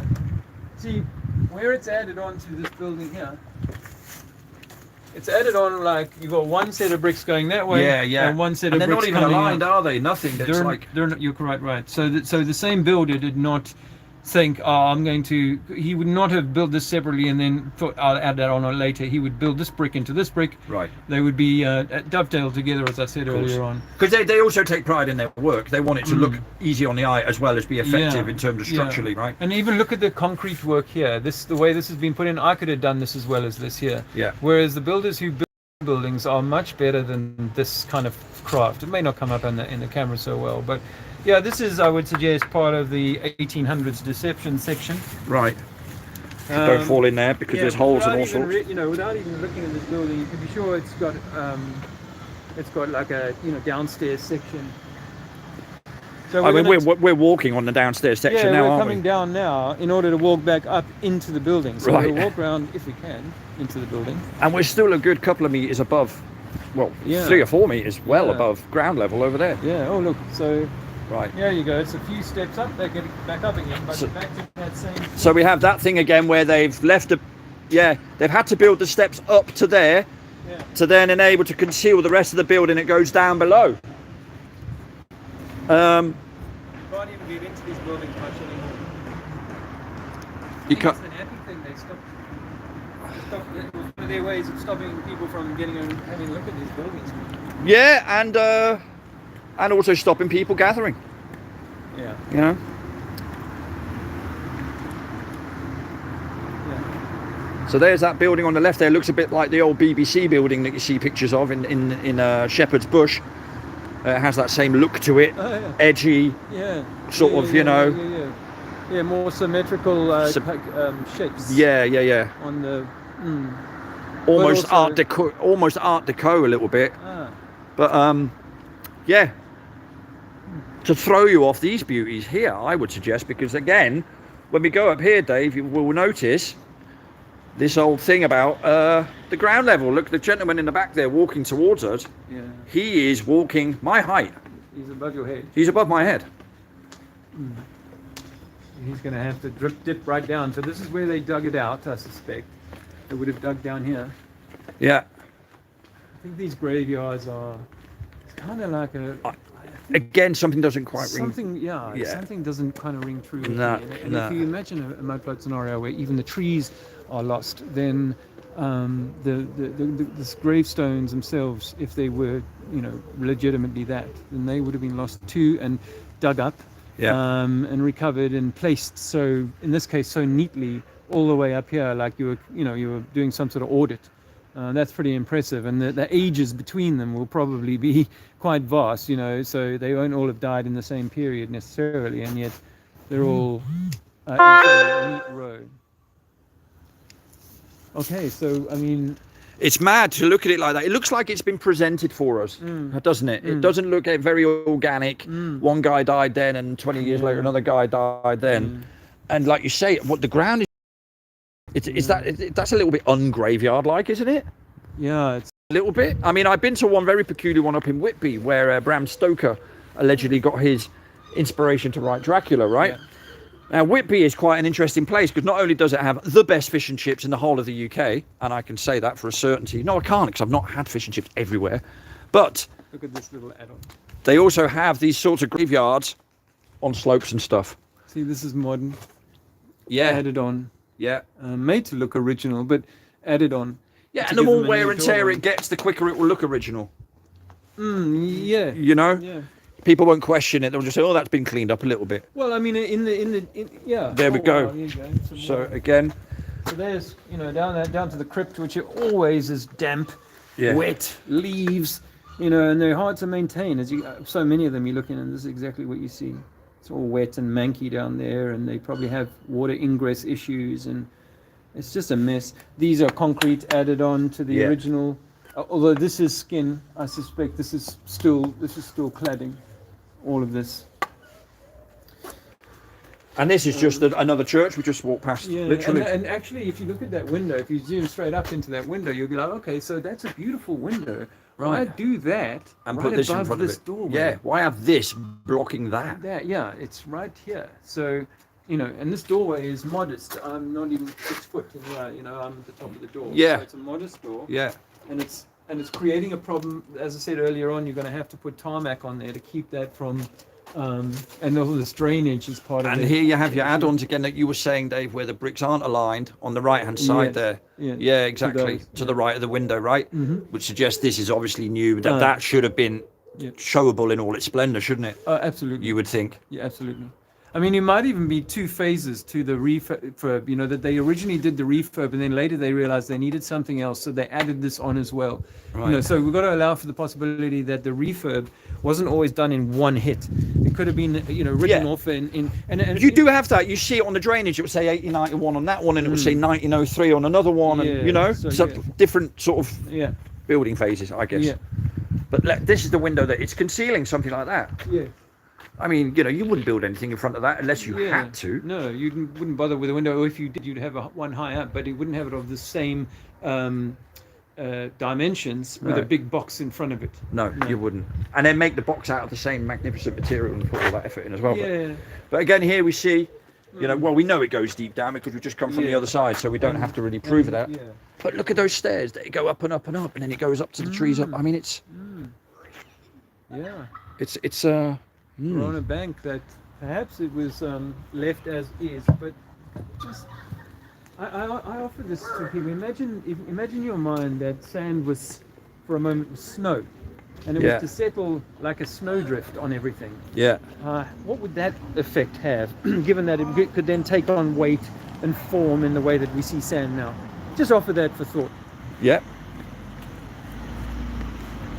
So you got those structures holding those pillars as well on the side. You see those like arches, those quarter arches. Where? If you look at the top of that spire to the right, you got 1, 2, 3, 4, and then you got those arch things attaching the main spire to the corner spires. So you got one over there. See the balcony bit, the top. Yeah. Just behind that, there's an arch bit that comes round. I see it now up there. Yeah, on the right, and you've got them on all 4 corners, which is quite fascinating as well. I mean, that they haven't built them just to keep it in place, surely. You mean their cladding, to hold their cladding up? I don't know what they built them for. I think that's actually a brilliant idea. Right. You know, because that's a lot of weight, that cladding on that spire, and so they need to reinforce it and support some of that cement cladding that they're putting on there. You know, that's possibly what you would do. I mean, it brings into question some of the, what we think about Antiquitech, because it suggests either it was being replicated or they were coming up with it, they were using it, but were these the original pieces, or have they been substituted with something else on the job of recladding? I don't know the answer to that. No. It's just a question I have. No. So here we go. So this is us walking downhill the whole time, right? So, and some of this church is strange because some of bits of it look newer than others. They definitely does. Yeah. Bits of it look quite new and fresh, and some of it looks old and hidden. And the roof is new. Yeah. And they've even got plastic up there now. There you can see the arches there on the left and on the right as well. Yeah, definitely. Were they original and then they clad them too? I've got to allow for all of that. You know, guys could mold concrete. We were told that they couldn't. Well, I think that the story goes that in the 1800s they weren't molding concrete, and concrete is a newer invention. But I don't buy that anymore. I think they were able to do that around the late 17, early 1800s. There were different types of cement knocking about, mate, and concrete. And have we done Westover? We did walk past here, didn't we? Have we? Did we? We didn't, did we? No, we didn't. No, we turned off and went to the church. That's right. We didn't look at this bit. And remember this. And this, obviously, they've added the floor here. Because that, a new subfloor. you can see there that goes the inside of the walls next to the window. Because, of course, again, the builders weren't much cleverer for this one either. They decided to build basement windows. Yeah, and just dig a smaller hole in front of the building. The rest of the building, this section of the building over here, they just pushed the bricks up against the mud. Yeah. You see, they just dug the wall down and then pushed the bricks up against the mud.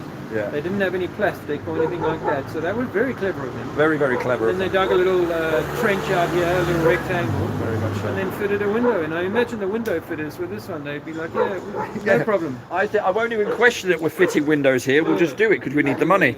Yeah, definitely. And this is, I've seen, well, you have, of course, I have as well. We've seen lots and lots of buildings that look almost identical to this one.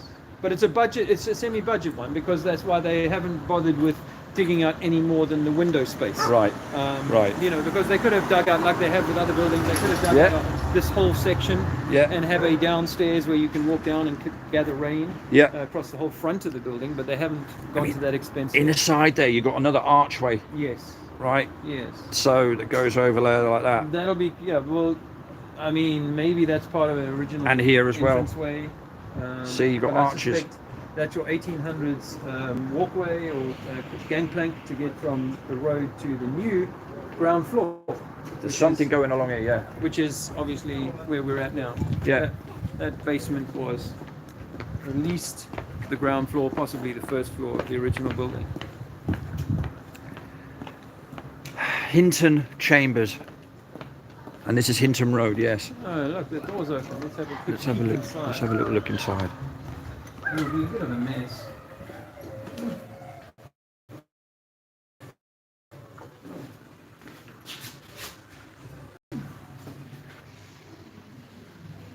Of course, you're not seeing much of the original structure. You're not going to see much of the original structure.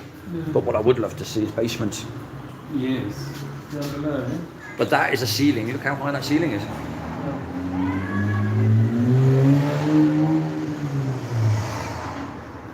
So this is Hinton Chambers, which is opposite St Peter's Church in Bournemouth, and the door was open, so we thought we'd have a little look in. Yeah. There we go. Hinton Chambers on Hinton Road. Let's have a look.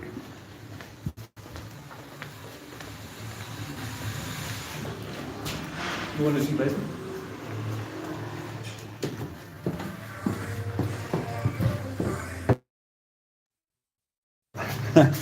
Sorry about that. I disappeared for a second.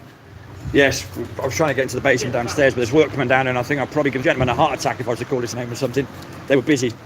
Yeah, then that connection went. There you go. That's basement. That's the basement. That's the basement to this building. Oh, that's the.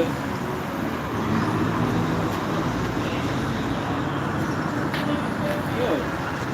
That we came downstairs to this section. So that that's been presented as that this is where they were working on. Oh wow. So we were up higher, came down to get to this section here. That's magical. Wow. We walk up the street, walk upstairs. Yeah. Isn't it? Yeah. No, we went downstairs. You said to me to show me basement, so we went downstairs. We turned right. We looked. Yeah, below this. Yes, below this. Yeah. But then you do have snippets like this. Look at this. Next to Beals, that building there, 1887. We'll notice The prism lights. obviously down into the basement below. Because again, they needed to let light in through the floor, because that's a very clever way of getting light into your basement, Yes. right? And I assume these concretes were also made at the same time as they built this building. Or not. Or not. Because we can presume that we don't know everything about all technologies that were existed back then, because we clearly don't. Because we're at a loss as to how these things were built before the time that they were possibly built. This one here, 1887, it says on the top. Well, no. That's a lie. It's a lie. It's a total lie. Yeah. Right? We'll have to... That concrete work is also pitted. It's in very bad shape. Yeah.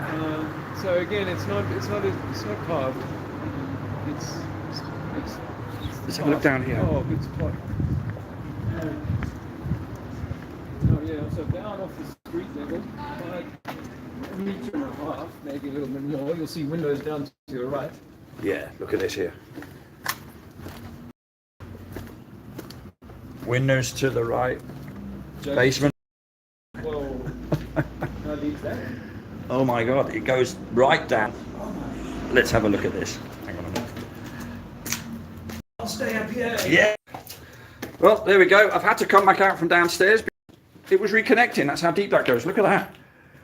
Look at and everything is all bricks. Wow. Yeah. And again down here. So there you can see the street level is already at your eye level behind us. There, right? Yeah, near enough. Near enough. That's my eye level. Yeah, it's your eye level. Smith. Got it. So, although obviously the earth is curved all the way around, so that's not a good. Look at here, look at the brickwork here. The interesting shape of that. Yeah, this is obviously again downstairs into the original ground floor, man. Look at this. There's a lot of smokes and mirrors going on this one, Yeah, mate. you can look in here, mate. Poke your cam in there. Look at that. That's all downstairs, but well below our feet. Well below our feet, and those stairs are going down further down there. Yes, they are. And into more sub-building. I mean, gosh, it could be That goes below well that. deep, mate. Yeah, I it think could that be goes below well. I reckon we've got proper tunnels for that. I remember my landlady telling me that where we live, underneath all that road, it's just all tunnel systems. Right. And she says the police used to come around, they block off all the entrances and brick them closed, and they said, well, it was just old smugglers' caves. It's the old story we keep getting fed, right? Smugglers' caves, smugglers' caves. They didn't have time to build caves, mate. They were busy nicking contraband and trying to get it across whatever stretches of water. They had to keep their horses well, they did. Well, they had to build the archways tall, though, for them so they could hold the flags aloft on a parade. See, even this building here, that doesn't look that old. It's got windows at the ground level. So this is the back courtyard again. Windows at ground level. And we're talking a lot of depth, that, you know, a lot of hidden depth. Well, of course, we're standing on a plinth. Yeah. Which is hiding beneath it, the hole. It is. Let's hope it keeps us up our weight, because I don't fancy landing. It's got all these caskets of beer from a local brew dog. They do. You know what happens, hey, when they fill these canisters, they come under a vast amount of pressure. That's right. This is thermodynamics. And the only way to release that pressure is to puncture this thing. Yeah. Right? So that's why we cannot live on a ball that has only this magical force of gravity. Protecting us from the ever-expanding vacuum of space. Yeah. Doing what a tin this strong needs to do in order to keep itself under a certain pressure without buckling or you know, distorting. So yeah, all pressures can only be built up in some kind of containment. Just the whole existence of pressure, going back to the to the square one. Yeah. Without containment, you wouldn't have pressure at all, full stop. You do get pressure variables within a container, particularly if you go up, it gets thinner. But you still have to have that container to establish a pressure, to be able to measure it and everything else and experience it. Well, we know if we punctured, took a hammer or a chisel, made a hole in that tin, it would just squirt beer everywhere. Absolutely. Until the pressure was equalized with the surrounding environment. Well, but you puncture your hole in your porthole in your aeroplane at 30,000 feet, and then we can do a pressure test there and see what happens. You know, you'll find something rather drastic happens. You know. Yeah. But not that we recommend anybody try. No, I wouldn't ever recommend. Don't open the window in pre-flight. Not a good idea. And keep your face mask on when you're eating your dinner on a long haul flight as well. I got banned from Virgin Atlantic a few weeks ago because I wasn't behaving myself. Oh, naughty boy! With regards to the face bandage business. The regulation, I mean legislation, yes. Yeah. So where are we going? Right, well, I would say we're knocking on 1 minute, 1 hour I should say, and 43. Well, as long as that. Yeah, as long as that. And we've had people watching all the time. Turn around so we can say hello. Well, shall I turn the camera around?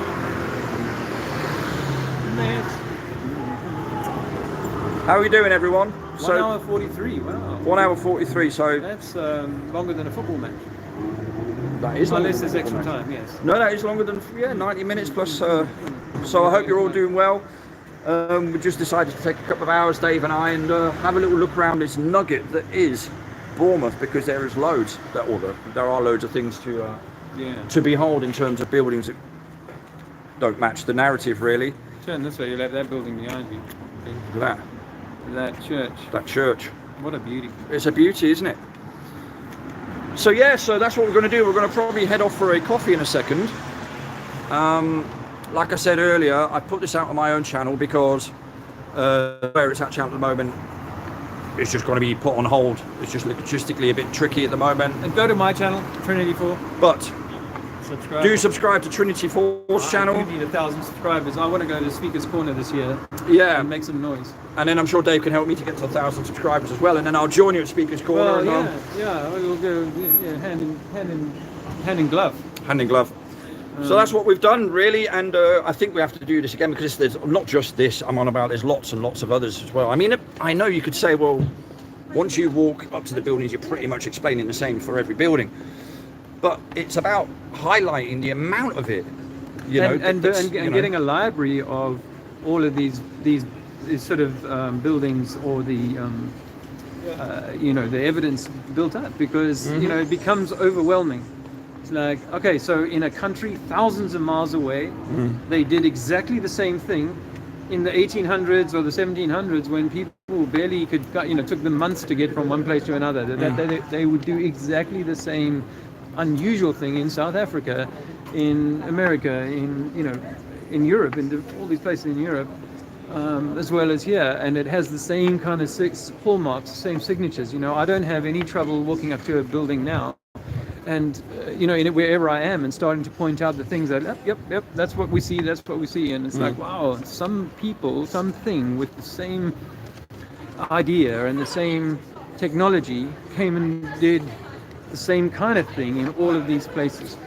That we didn't live in an age where people were communicating across the plane at that level. Right, and you are in, I think, if I keep pronouncing your name wrongly or rightly, I do apologise. But you are anon. You are anon, right? He, on his video that he released, that I've meant to send you a link of that I forgot, sorry about that, but I will do. He was also talking about how he wrongly stated in one of his videos that because you find this architecture around the world, therefore it is all Tartaria, and that would be wrong to suggest that, blah blah. So he was saying things like that. But your point is what needs highlighting. How would you communicate that knowledge to such an extent that you would get these buildings all the same? And when I say the same, of course, Greco-Roman isn't the same as Renaissance, isn't the same as Gothic, but they are the same in their own categories. So all Renaissance buildings are the same, or almost the same, right? Gothic, same, whatever. They are all the same in their own separate categories. How do you communicate that from Christchurch in New Zealand to Nova Scotia? Well, look, I mean, anyone can look at these buildings and say, yeah, wow, that's incredible. That looks very much like that cathedral in another country with a different language and so on. You could say, oh, they shared the knowledge and that. But when it comes to the aftermarket, after flood alterations to these buildings, that they're all done by seemingly the same people, or with the same mindset, with the same skill set, with this cladding, with digging digging the windows out at certain levels and so on. All of that stuff has been done the same, So it's like that also. Aside from the buildings originally being built by people who had a similar start or a similar idea, it's that the repairs or the aftermarket repairs after flood repairs have been done by people who shared the same information. I think that seems to me to be obvious. And the more I look around, and of course I had the great opportunity in South Africa recently to look at that country, which was meant to be a backwater with just a few farmers and a few Hottentots and a few Europeans hither and thither, and yet they've got all of these same kind of cathedrals and buildings and know-how in the first place. And the apparent sort of digging into the ground and all that sort of thing. Which the logistics. I mean, how the Brits were clever to get all that digging equipment over to New Zealand to then build all those magnificent palaces in and around their Christchurch and Wellington and all that sort of these places, right? Yeah, but you should know that it's a lot easier to build it down under because things are lighter. Well, they are underneath the globe. I keep forgetting. They float more easily. They're wanting to fall away. It's when the centrifugal force takes. But it's just gravity that slightly holds them up. So stone doesn't weigh as much down in New Zealand. It doesn't. That's why the Maoris are so big, because when they come to our part of the world, they have to really get huged up in order to kind of handle these heavy conditions at the top of the ball. Well, the top of the ball is particularly challenging. That's why I don't live in northern Norway, because I find that's the top of the ball. That's only 60 degrees, 65 degrees up. You've still got another 25 degrees to get to the top of the 90. But that's all ice count. Doesn't matter. You don't have to really count that. Because we can't fly over it anyway, because it's very cold. And so our planes don't fly. It's a lot smaller at the top of a ball, don't you know that? This is the thing. The lines get a lot closer together. So the distance is probably only, Santa could easily get there in like 10 minutes, maybe. Santa doesn't even have to. Not even. Well, he doesn't not have even 10 minutes. Everywhere he looks, he's pointing south. Wow. Yeah. Right. So he just heads out. That's it. He just heads out anyway. And he can get there. Sends Rudolph one way and 25 degrees from Norway to this mythical North Pole. So it's a long, long journey. Very much so. Even for Santa. Even for Santa, with his tripping LSD helpers. Right, but we won't talk about why they depict those sorts of things, though. The pine tree and the colour red. And the magic mushroom. And all the magic mushroom stuff and all the rest of it, Just drink beer. Don't think about... Just drink beer. Be a monk and build magnificent monasteries on islands like St. Michael's Mount off the coast of Cornwall or Mont Saint-Michel in France, for example. Check those places out. I see you want to build a Mont Saint-Michel? Yeah. And what is your budget? I don't need a budget. Don't need budget. Faithful. We have the faithful and the slaves. And we have freshly brewed wine, not that you can brew wine.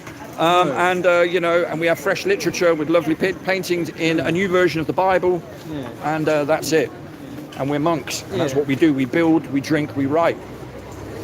Well, we have done some interesting review of some buildings today, and I've We have. enjoyed it. It's been a while since I had such a life. Yeah. Thanks for the invitation. No, thank you for taking part. Thanks and it was for watching this. I hope it's been insightful and also a little entertaining. yeah, I would hope so. It's a funny guy. Well, I'm not as funny as you, Dave. But My family laughed when I told them I was going to be a stand-up comedian. No one's laughing now. no one's laughing now. That's right. So Luke will cringe if he hears me say that. But anyway, But this is the first time I tried a live stream on my YouTube channel. I was a little bit unsure as to whether it would work or not, but it has, so I had to fiddle around with it. That's why I had one or two little errors along the way, but thank you for letting your me take your patience, virginity. as it were. Yeah. You're live streaming. My live streaming cherries have been popped. Oh, yes. Right. Yeah, nicely.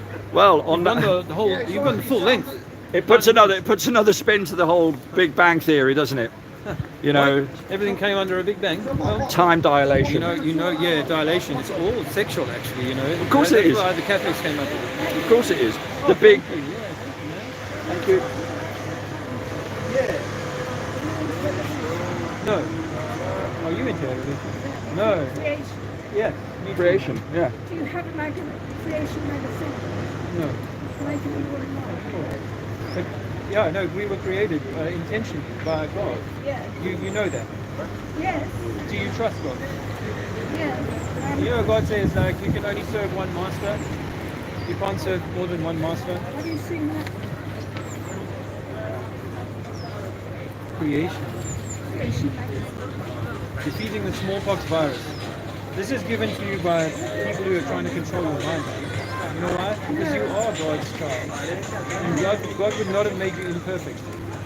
And that's why I say you do not need to wear a face mask, because God has given you an immune system. I have choice. But what if your mind has been altered? Absolutely, it's your choice. But what if someone has been lying to you? What denomination? I don't have a denomination. I'm all denominations. I Filming think this way, mate. We're not filming you. that- Sorry, buddy. I believe that God created Our us conversation. equal, and in God's image. I believe that.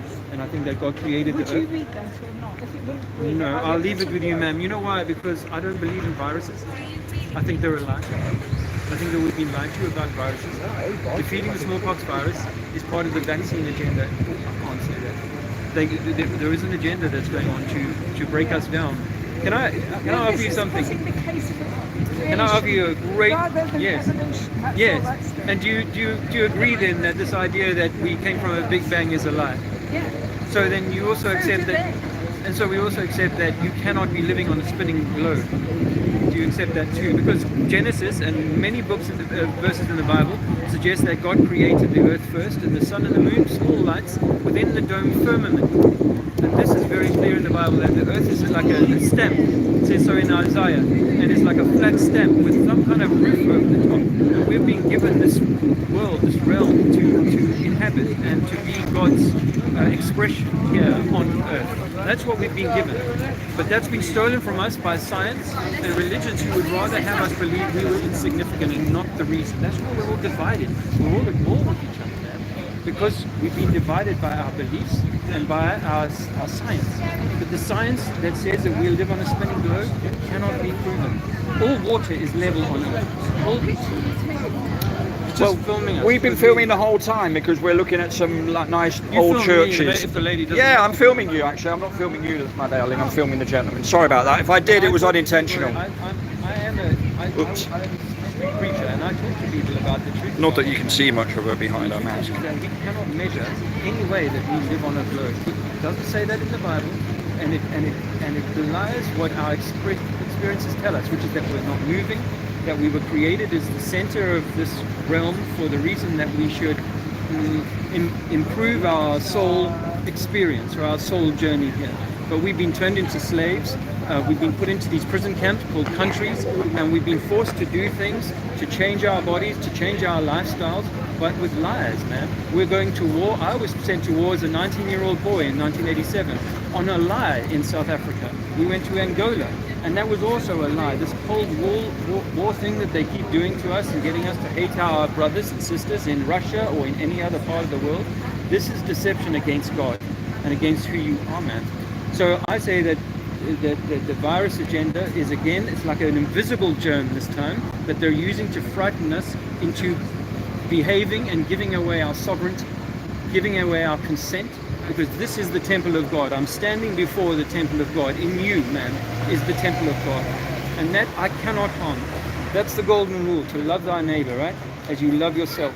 Now, if I'm asking my neighbor to partially asphyxiate themselves, which is not what God intended. We were given a nose and a mouth to breathe and an immune system to protect us from germs in the world. That's what we were given.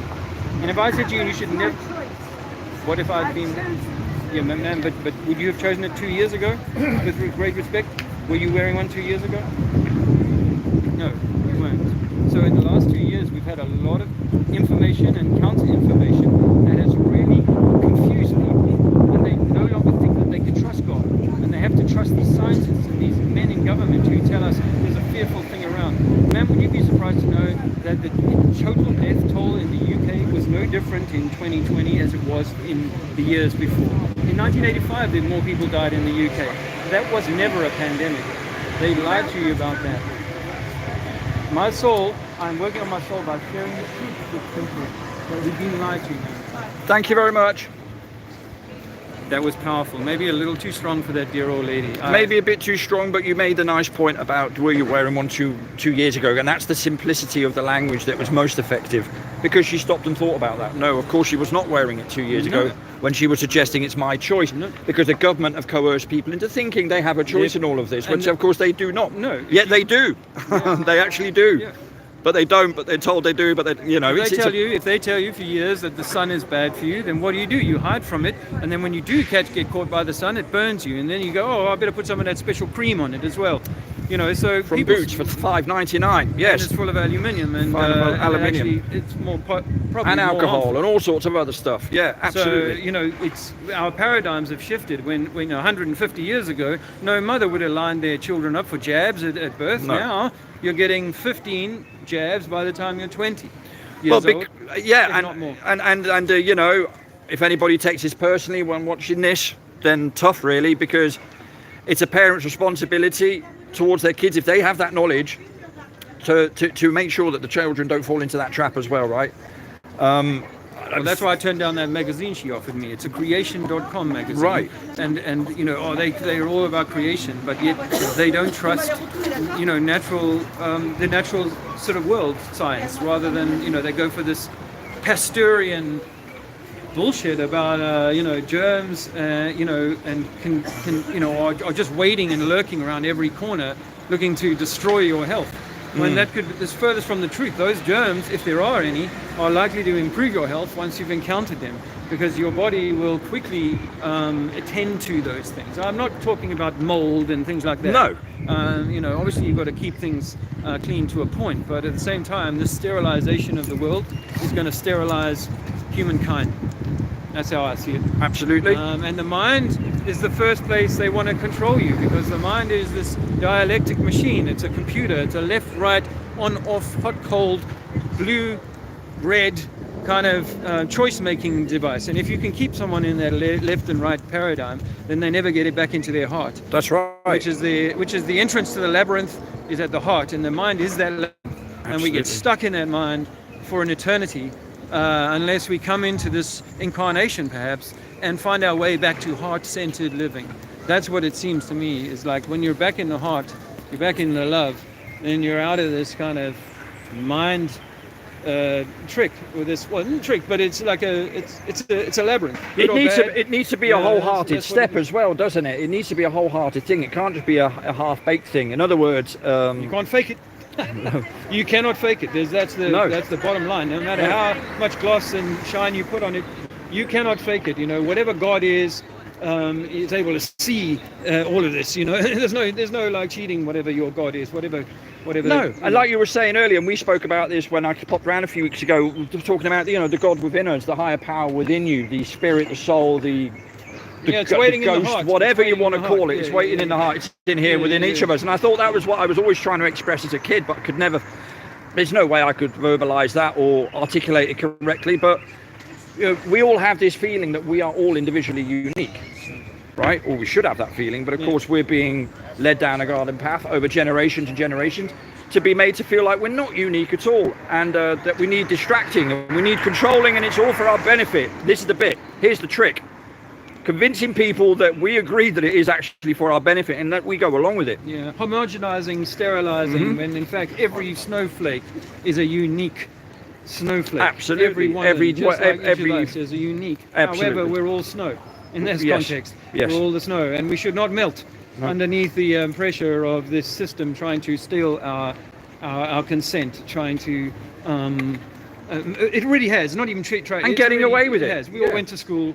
In this system, you know, we've all been paying taxes in this system. We have. So there's no, you know, but realizing that is like, okay, so now there's, what do you do? Do you continue to cozy up?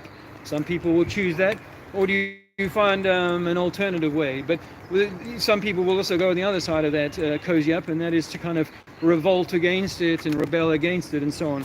You know, my activism isn't to say let's go and, you know, vote differently next week, or go and, you know, picket at Parliament to go and get them to change. No, because it's not there that the change needs to happen, guys. It's in the microverse. Yep. And the microverse is within each of us.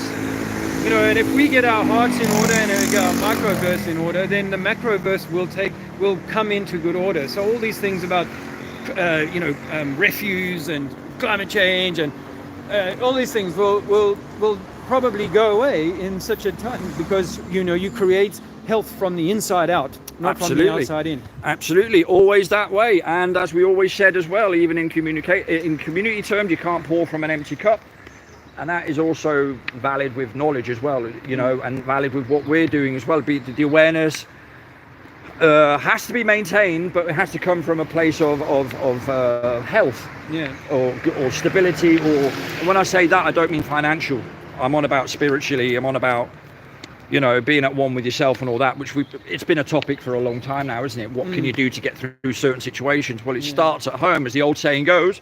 Charity starts at home. Charity starts at home, my friend. And again, not meant in a and that's where we started nearly 2 hours ago. It's just over the park at the Civic Hall. If you didn't get to see the beginning of the stream, hopefully you'll go back and see some of that. Yep. That was a really nice opportunity to talk to that lady. I'm a little rusty, and I feel like... but she asked me a question early on and said, you know, what denomination are you? I heard her say that, yeah. And you know, I think this is, again, part of the trick. It's like, wow, so you...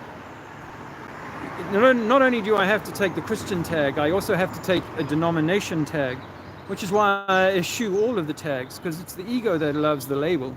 And I don't need a label. You know, it's hard sometimes to express that to somebody, but I don't need a label to know my immediate connection with Most High, with God, whatever, you know, whatever all of this is, you know, through the proper channels, not to, you know, be egoic, through the proper channels. But there doesn't need to be a man-made channel. These guys who've given us these churches that are clad with false cladding, strange floors, you know, all sorts of question marks about that. These are the same people that are telling you that, you know, the Bible is the book, and their version of the Bible is the best version of the book. And I'm like, no, there's good stuff in that, man. Just like there's good stuff in those churches, but it's not all she wrote, and it's not the whole story, because the whole story starts with you, in you. And when you get yourself in good order, into balance, like the center of the Christian cross, when you get that, that's the time when you will manifest, you will, in love, you will magnetize, because we electromagnets, a good charge running through you, good magnetism. Imagine you've been to one of those like exciting Jamaican churches or whatever, and you've been there 7 hours, and you come out of there, you are so charged up, the magnetism, you just want to walk around and hug people, and love is good, all right? That's really where we want to get to, is rather than just closed in, no one looks at each other anymore. We've been masked, our eyes have gone down, and no one looks at it anymore, because we're not in love, we're in the mind, we're in fight, flight, reaction or submission, freeze, all of these sorts of states. Lots of fear going on. All these things, and we we are something magnificent. We are, and they've gone to an awful lot of trouble, and something's gone to an awful lot of trouble to occult the truth of what we are. And the only way we will get to it is if we do it in this kind of loving way. We have to move through the labyrinth of the fighting, the yellow brick road. We have to get through that if we're going to get to you know, a place where the human story is on the up and up. So I'll leave it there. I would agree with that. On top. Not that he leaves it there. I mean, and the sentiment's made. No, good words. I think it's been a fascinating couple of hours. I think, look, see, there we go. Doesn't bend. Well, it does, but only for a brief second, until it finds its level. Well, yeah, exactly. But it doesn't matter what I do with this bottle. That level, okay, the street behind me is obviously not level. I hope you can see that, although I could put it up to there. You don't need to move the camera. I'll just move it to there. You can see that that's always going to stay level with that building. No matter what I do with the water, it's always going to find level. That's right. Always going to continue to find level. You know. Funny that, isn't it? Well, I don't think it is very funny. I think it's actually quite logical. Yeah. Oh, look, I could put two together. Oh, look at that. And get them to level. Wow. Or I could make them parallel with each other. Those two bodies. Okay, I'm not settling them because I'm a bit shaky. Yeah. But when they settle. And the Earth is spinning, so don't forget that affects us as well. And no matter what I do with these bottles, whether I tip them either way or whatever, these waters are still going to have the same level. So may I ask you a question on that, Dave? And be parallel and horizontal with the ocean. Well, if I may ask you a question. So are you suggesting to me that if we placed 10,000 of these end to end, yes, there wouldn't be a bend somewhere? Well, you know, it depends on Coriolis effect. You know, Coriolis will obviously, you know, when the further you get away from you, Coriolis gets stronger, and eventually this invisible force will just bend this water down like that. Right. Oh, shit. That's still finding the same level. Still finding the same level, yeah. I'm confused. Oh, bloody hell, man. So it must be gravity moving it within the containers then? Yeah, that's it. It's the center mass of the gravity. Because we're on a ball, then the center mass of the gravity sort of does something. But hold on. Those are going level again. They're going level again. See, you're doing something wrong. I don't think gravity's strong enough here. We'll have to maybe we've hit a gravity pocket like they do on the ISS. On ISS, they get these gravity. Well, they drop their car keys. Yeah, things fall to the floor. Yeah, because you need your car keys up there. Yeah. You know, you need your manual. Oh yeah. Of how to put your finger in a hole. Yeah. To stop your spaceship from exploding, imploding, whichever way around it is. I don't know. There you go. So. But that is certainly no signs of an inferior mirage there, my friend. Although it's slightly superior, I suppose, because like, come on, man. Can't you see that if I settle these down, they're going to be level? Very much level, yeah. And if you, like I said, you know, Emily, if you're watching this, my daughter, you put 1,000 or 10,000, make it worthwhile. 1,000 of these next to each other. Well, where's the curve? At what point are they going to get to the bottom of this bottle like that? Yeah. But the only reason I can get it to do that is because I've tipped the bottle, haven't I? But it's all gone up together, isn't it? Yeah. Horizontally.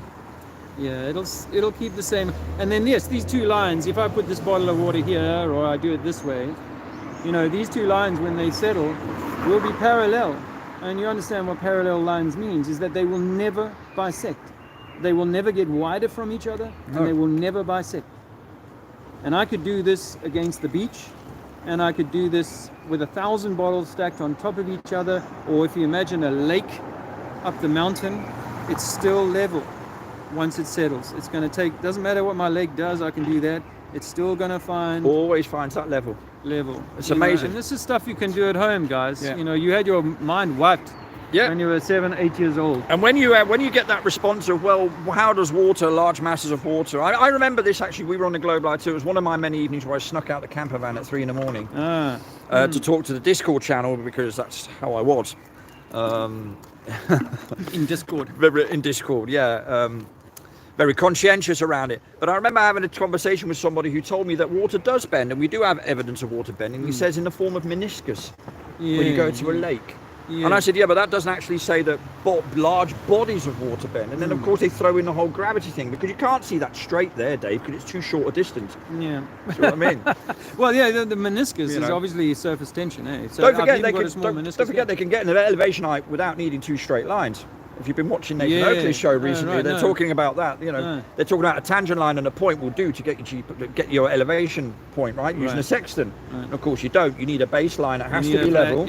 And you need your angle up to whatever object it is you're measuring, right? Well, that's why I say they've lied about the even the curvature thing, because what they do is they take you from a ball and put you on a flat plane, and they say you live on this. but we're going to measure how you go down from one place to another. We're not going to use the actual an example of that and scale it up or down. We're going to put you on a flat plane of paper. And just imagine you're plane, but we're actually on a ball. So some clever numbers. We can show how we can kind of get around that, but we don't really have to account for height, because height doesn't really exist on a globe. Same as on a flat Earth, the height doesn't exist on a globe in that sense, other than for mountains and so on. Everything's at one sea level, so we don't have that issue of having to go up and down unless we're climbing Ben Nevis. With this, is like, why don't you just simply say, oh, okay, I've got to go down here to South America or whatever, so there's all that amount of downity, and when my ship goes back up, it's going to go back up. Everybody has this, oh no, bring yourself onto the thing, everything from you is relative, so it's all flat and you're right on the top of the ball wherever you happen to stand, which of course is ridiculous for an adult mind. For a child mind, you can maybe get them to believe that yes, every time you think about where you are, you're always on top, no matter where you live. If you're in Australia, you're not really down under, you're up on top. It's just like, okay, that is the mind bending. I was thinking about someone because I've been in Facebook recently just trying to sharpen my skills on some ballers, and there was some argument that they were using about, oh yeah, tide, this guy genius, he says you shouldn't be able to even read, man. I've got 40 feet of tide up near my part of England. 40 feet of tide. Okay, that's a big tide, man. I'll give you that. Congratulations. But how does that turn into a ball? Well, yeah. And how does that explain no tides in other parts of the world? I mean, can you imagine if I scaled this up to the size of the Earth and then created this movement? That tide would be bigger than tsunamis. That's a tide. Bigger than tsunamis. But you see, that's all that's happening in the Earth, is that there's tides bouncing backwards and forwards in our system that is being fed, I think, from undersea water systems and it's all a pumping system. That's moving things around, but that's all your tide is. It's not going to now, because I've got this little ridge of water that moves from one side to the other, suddenly become a ball, unless it, like a droplet, for a moment takes on a ball-like shape, teardrop shape. It's in the air. Yeah, and it's no coincidence in it that it's only salty sea waters that apparently, allegedly, are affected by the tides. That's interesting. And that's true. Isn't that interesting? And what do we know about salt water? Well, we know that it's a good conductor of electricity. Yeah. So I think that the tidal thing has got everything to do with electric magnetism, electromagnetism, even fourth attempt there, sorry. Oh man, this system is so clever. It's not only that, is that if it was if freshwater, it wouldn't be able to handle the amount of detritus and dead stuff that kind of isn't. So in a brine, in a salty environment, you can handle all of that dead material that's going to come in an ocean. So it's so like a self-cleaning it's like a filter mechanism as well as everything else. And the shifting mechanism of that water has it's like exhaling and inhaling. Well, that's, we don't want to go off on tangents. Yeah, we don't want to go off on a tangent, but I hope that was useful for anyone. I might even clip some of that for myself. I thoroughly enjoyed it. I will allow for this to work now. It might take 24 hours or whatever, I don't know, because I don't have 1,000 subscribers. I don't know how it's going to happen now when I end the live. We will see. My experience was that I'll just quickly write. Yeah, you write something on there. My experience was that it might take 12 hours. Yeah, it might well do. But once that's done, then hopefully it will be out there. And I enjoyed it. Dave and I know each other from the Globe Light Tour, which happened back in 2019. I mean, there'll be a few of you that will obviously know that, but there'll be some who'll be wondering who he is. And so, yeah, and it's always quite fun to hang out and have a nice conversation about things. And today we decided it would be a good opportunity, the weather playing ball, excuse the pun, to get out into Bournemouth, where all these buildings are kind of closed, if you like. You're not going to get harassed, and take a look at some old world buildings, as it were, and have a little conversation around that, because I think it's a topic I could talk about all day, really, because there are endless avenues to go down. But and it's fascinating to do when you're doing it right up close, But anyway, of course, we'll have to put a few bits and bobs on the floor. So what I'm going to do is I'm going to turn the picture around again in a minute and end it there. But thank you all for looking in. Thank you for giving your time to me. I haven't really looked at the chat. I've looked a little bit, but I've been too busy well, anybody who knows me knows that I'm not very good at multitasking. Drums ain't the most ideal instrument for me to be able to kind of try and play, are they? But yeah, well, you do have to multitask, but I can't seem to manage it on a phone. But anyway, yeah, thank you very much for joining Dave, Trinity4 and myself. Please subscribe to his channel. You know, his stuff all went missing a while back, but he's going back up and running. So if you can subscribe to his channel, that'd be fantastic. Please also subscribe to mine if you're not already. That would be nice as well. I'd like to build on channel a little bit. You know, and I'll be for the foreseeable future, I'll be putting some of these types of videos out on my channel, not on the Where It's At channel, until we get things up and running on there again. Once we have the time and the headspace and everything else, you know, then we will get that up and running again. But for the moment, that's just on hold, and I'll just do it like this. Anyway, I wish you all a lovely Sunday wherever you are. Monday even, sorry, but it feels like a Sunday because it's a bank holiday here. May Day. Yeah. Isn't that what they say when you're dropping out the sky in a plane? Mayday! And I'm away from my little boy for the longest. I've been away from my little boy for a long time. So let's get you back home, Dave. Yeah. Get Dave back home. Let's get him back home. Yeah.